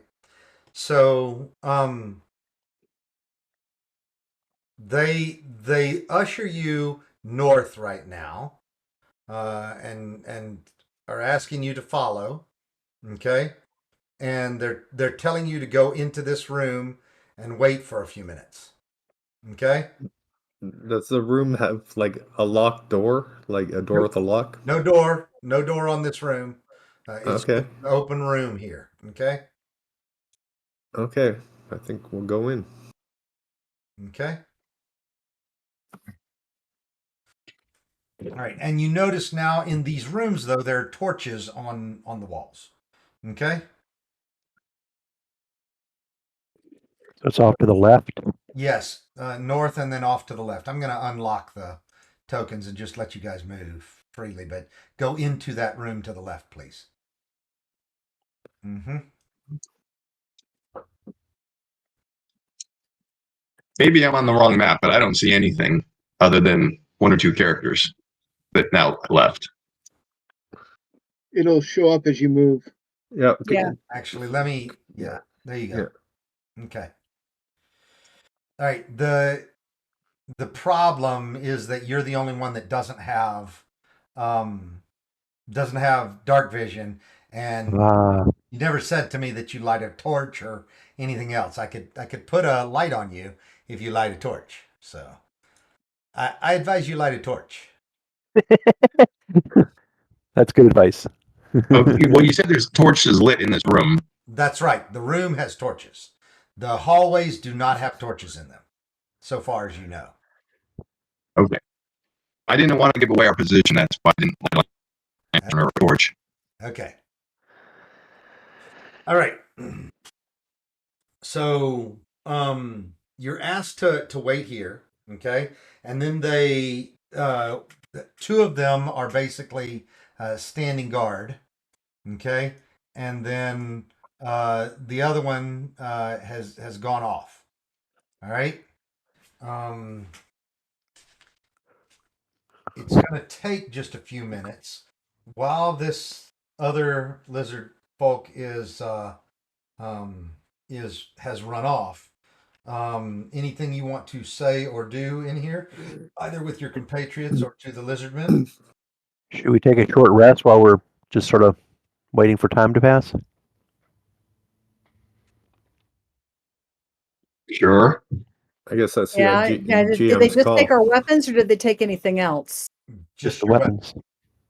Yeah, because either take a short rest, or I'm gonna have to use a healing potion because I think I'm down the most of anybody. Where do we go to take a short rest? Which tab would that be on? I do it. You just tell me Okay, at rest. It's let's do actually that. for me. It's in the combat tracker. So anybody in the combat tracker, Ah, I can give a rest to. But yes, all right. rest. Yeah, let's do that. So yeah, then we can do hit die. Anyone who needs to. Anybody who needs to can do a hit die. I'm going to get rid of the giant lizards. All right. Does anybody else need a real life break? A real life short rest? Nope. What time are we supposed to end? Well, I can go as long as you guys want to. I don't have any additional obligations this evening. I say that. I mean, I can do whatever, but guys, we can stop this and I can pick this up and finish it with you at a later date. So I'm very willing to do that if that's what you're interested in. Like if somebody's got another game, let's go to it and let's reschedule a follow-on to finish this adventure. Yeah, because I've got a game at 7:00. Okay. I can go on for a little while longer, but I've got another game at 7. Yep. At And I'm 5:30, I got to start prepping for my next game. Yeah, and that's what I have to do. I've got to prep for. I'm running the game, so I need to be Awesome. able to prep as well. Yep. Yeah, I can 5:30 go a would while be longer. good. Yeah, Okay. yeah, 5:30 would be good. Let's play spot. another 30 minutes then. Okay. All right, that works for me. All right. Awesome. All right. So,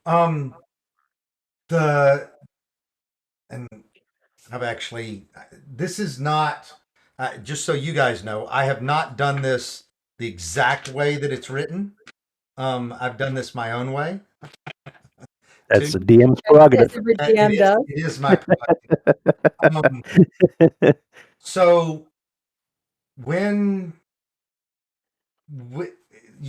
first of all, if you need to use a hit die, use a hit die.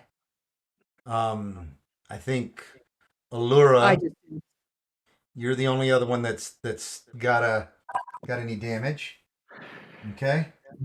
So with Safiel, the little temporary points, would those return with a short rest? No, you can hold your form for 8 hours. Okay. Yep. I'll just sit then. I'm good. Mm-hmm. So eventually, though, and just to make sure, do you wanna use a hit die? Safiel? Yes. Okay. On your main page of your character sheet, it's at the bottom in the center. Okay. So you've got 3 of them. It says hit die, and you got 3 of them next to it. You just grab one of those, drag it. You can either double click it or you can drag it out onto the thing. Yep, there you go. Perfect. All right. Except it didn't give them back to you, did it? Like I'm looking at it and it didn't give that back to you. All right, I'll do it. There you go. I'll try again.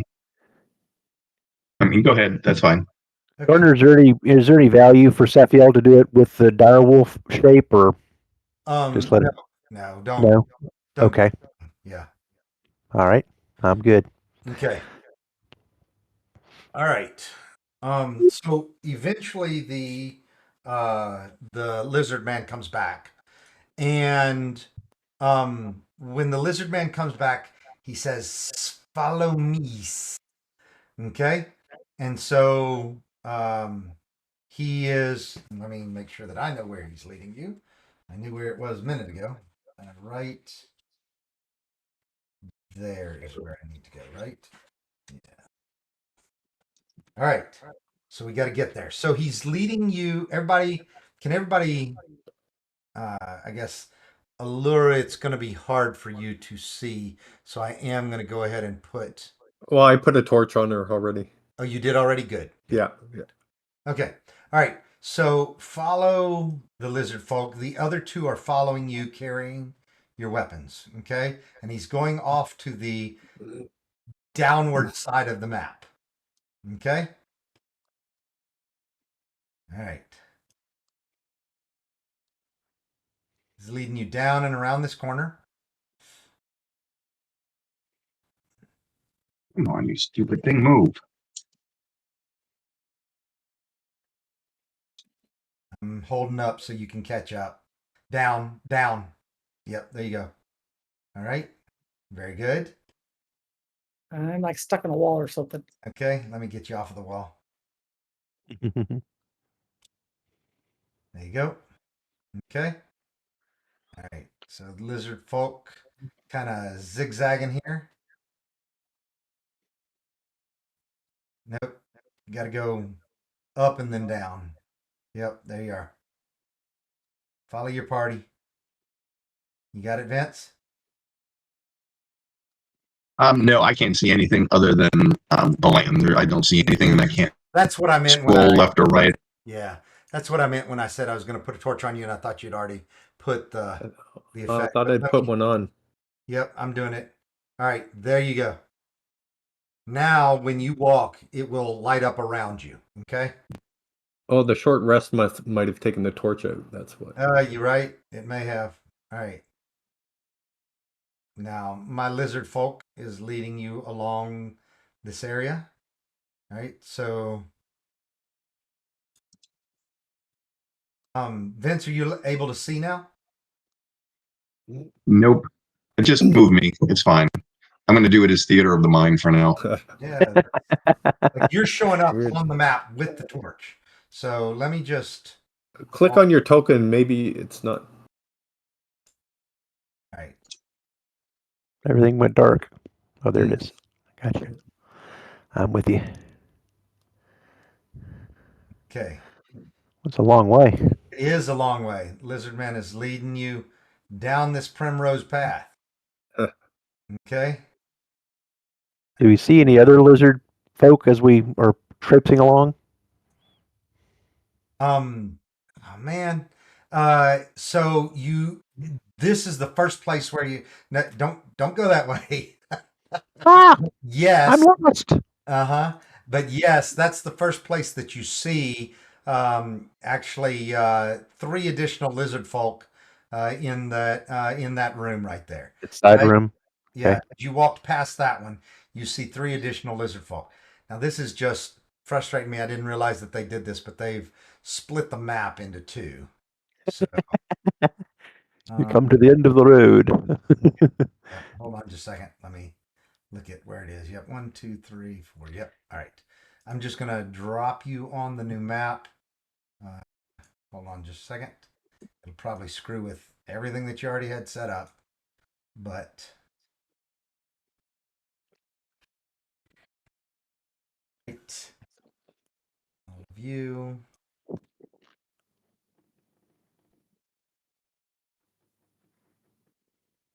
Let's see.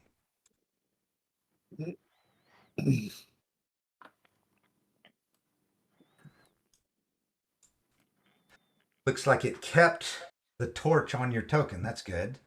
And then let me give my lizard folk back out in front. Okay. Now let me share the map.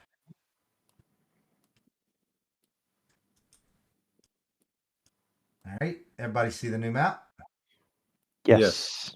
Yes. All right. Yes. So, let me unlock the tokens. You'll have to move that again, but you should be able to come. But he leads you to here, and then he knocks on the door. Okay. The door is opened and you are ushered into this room. So you're all going around and south. So here, All right.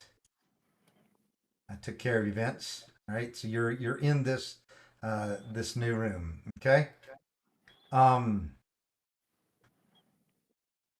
in this room, what you're looking at is it's a small, comfortable room, and in the center there's a circular wooden table on which lies a closed book. To one side of the table, an aged lizard folk occupies a crudely upholstered armchair. To the northwest corner, a brass tripod supports a brass bowl filled with hot coals. The room is warm and smoky. I've got an image of this guy. There. Cool. Yep. All right. So he introduces his name. He says, "I am Sariv. I am the minister here." He says, "What is your purpose?"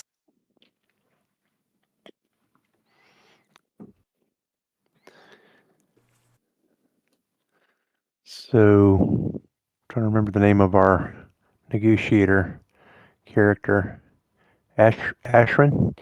You want to Well, do our diplomacy with us for us? and I don't know. Laura has a better charisma, so I was thinking she could take the lead. All right, Allura. You're the new U.S. trade representative. Okay. I will explain our situation shortly, concisely, and succinctly, in a very polite, diplomatic fashion.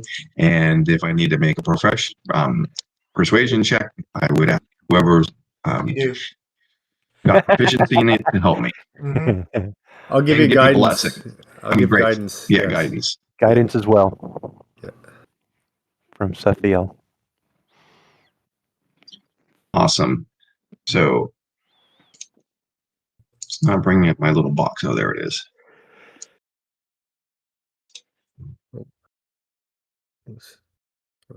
Well, maybe with some help, it'll be good enough. All right. You rolled a You'll 15. do great. Oh no, that's Allura. Rolled in the 15. Remember, we're all counting on you. And then you can add D4 to that for the guidance. And a second one for me. Okay. Well, that's a little bit better. If I gotta open it again. Just you don't have to open it again. Just roll a d4 and tell me what it is. Into the chat, or No, he doesn't.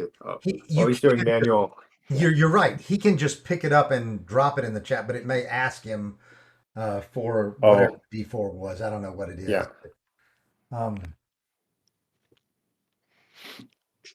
And it won't let me drop a D4. I have to put it in there. So give me a sec.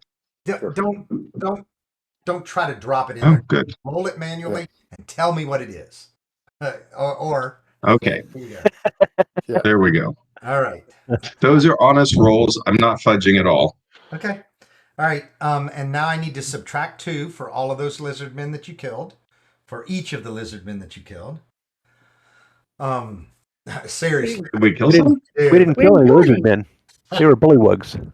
I'm just yanking your chain. I know you didn't kill anybody. All right. What to say? Wait a minute. The bullywugs that you killed.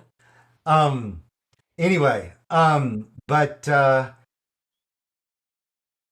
you have definitely gotten him to open up a little bit. He's satisfied that you're not in league with other enemies that they may have. Anyway, Excellent, Allura. he tells Good job. you that Thanks. what's going on is that they have been buying weapons because the Sahagin are have actually taken over their home, and they have even started to submerge their former home to make it a underwater cavern for the Sahagin. And so what they're doing is they are forming an alliance of multiple groups in the area who will be able to repel any attack by the Sahagin, or maybe even preemptively attack the Sahagin. He says that he, however, is not the decision maker. He says that while he is old and wise and has helped them prepare for anything that may come, that his queen is the decision maker. He also warned you, though, that the local shaman do not trust any outsiders, and they will be against you in every way. I replied that that's completely understandable. Every people has a right to defend themselves against those who would attack them and take their home. And on behalf of the town of Saltwater, Saltmarsh. we Saltmarsh. We support you in doing that, and we're open to forming an alliance with you. Okay, The enemy of our enemy is our friend.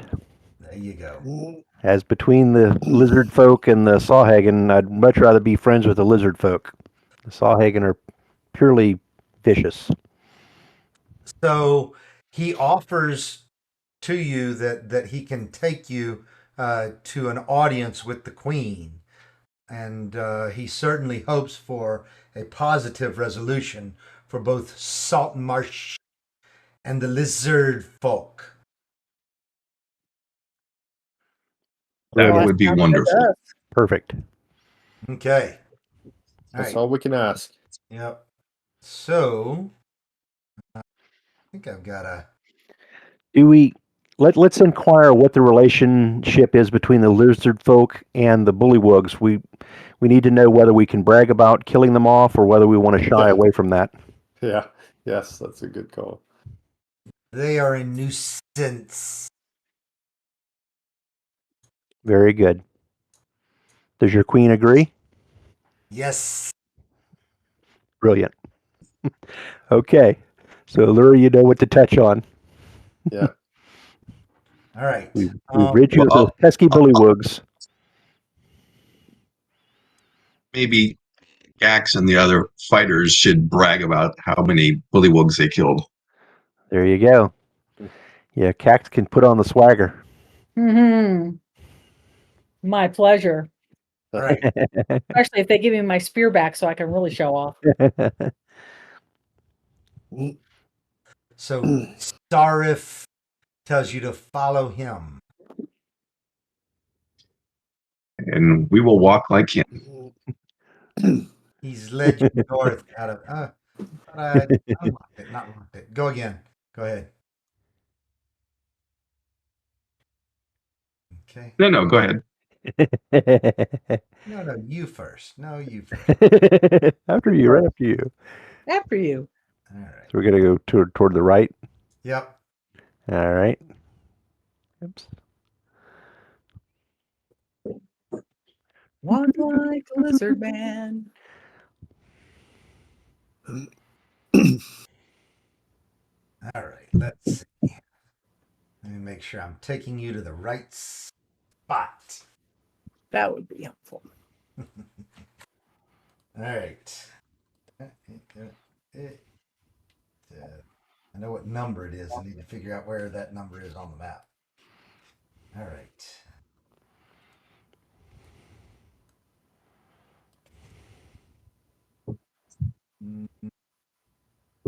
Going the wrong way? No, we're not going the wrong way. Oh yeah, we did go the wrong way. So is right back behind us. Oh, did I grab? I must have grabbed somebody else at the door. I went to the door and I unlocked it, and then I kept moving, and so I think I took somebody else up there. But all right, so come back the other way, and it's just right here, back behind us. Okay. Very far. All right. All right. So Opens the door. All right. When you walk in, there are lots of lizard folk around the area here. Okay. Um, the Saraf and actually, I guess it's Sarif, but he and the other lizard folk come with the one that was leading you to him. But the open area that you guys are in now, it has 6 floor to ceiling pillars that mark off the central area that is totally bare of furniture. In this central area, the earth floor has been packed closer than elsewhere, as if by the passage of many feet. Several wooden benches stand near the north and south walls. Remember, north is left and south is right. Anyway, God, that's Super confusing. yeah. A large I'm so disoriented. That's right. A large mattress has been fixed to the center of the east wall, and attached to it is a large dummy with the head of a fish-like creature atop it. Several lizard folk are practicing combat against one another or throwing javelins at the dummy. A powerfully built and tall lizard folk female stands with several of the heavily armed warriors. She observes the training through narrowed eyes. Another lizard folk stands near the leader, dressed in a kelp covered robe and holding a long, polished tooth. Okay? Hmm.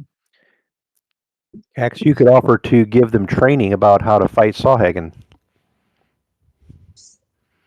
depending on how the discussions go with the queen. Mm-hmm. Makes like she's holding a weapon. She says you stick them with the pointy end. Spear 101. I don't know. They look like they're better than the bullywugs. The business end of the spear. Okay. So the Saraf introduces you to the queen. Obviously, she is the queen. She let's see, how do you pronounce her name?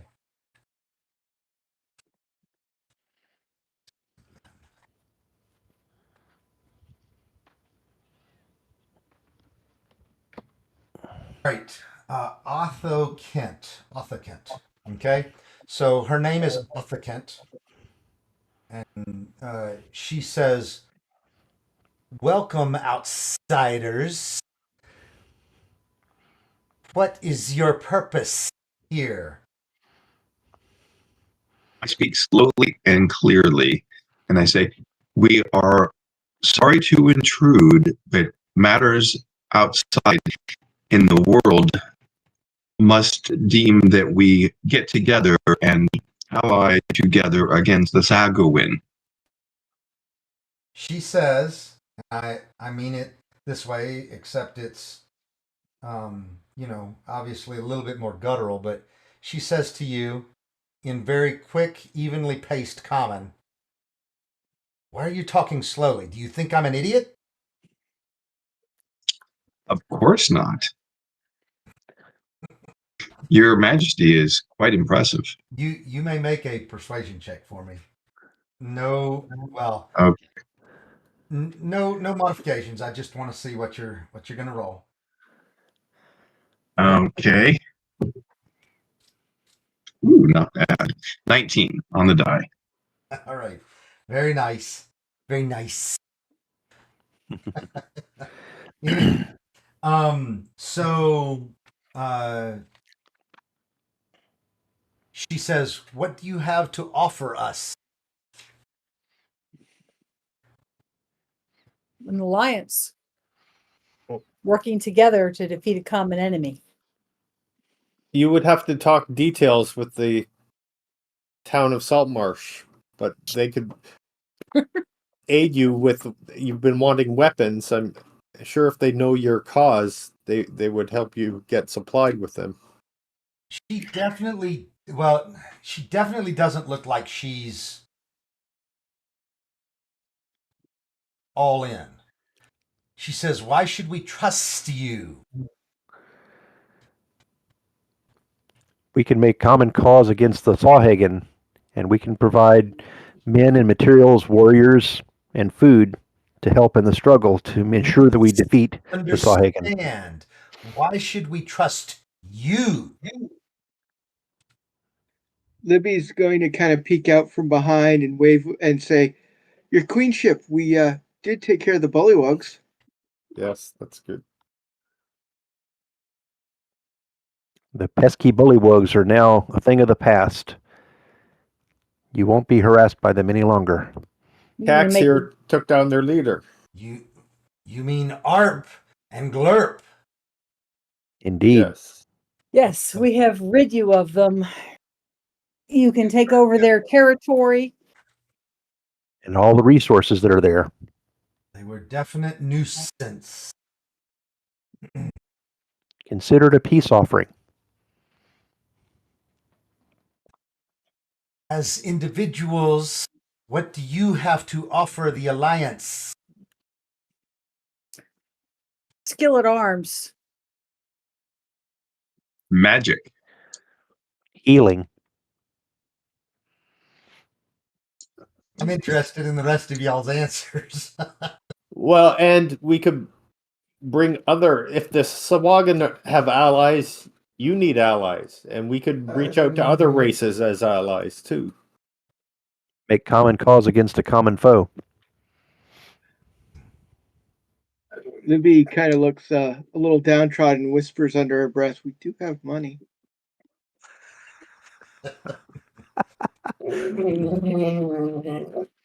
She says to Libby, "Very nice." Perhaps you could present the ceremonial spear that we got from Gupta to the Queen as a symbol of our good faith. Mm-hmm. Okay. Tax. Would you like a demonstration? Jack does not look happy. I didn't assume that Cax was going to look happy. She's glaring at her companions. Just think of the honor and glory that'll come to you because of this, Cax. I'd rather have the spear than money. So what are you going to do, Cax? Well, Cax doesn't do anything. She's just upset. She's a little pissy. Giving away her good stuff.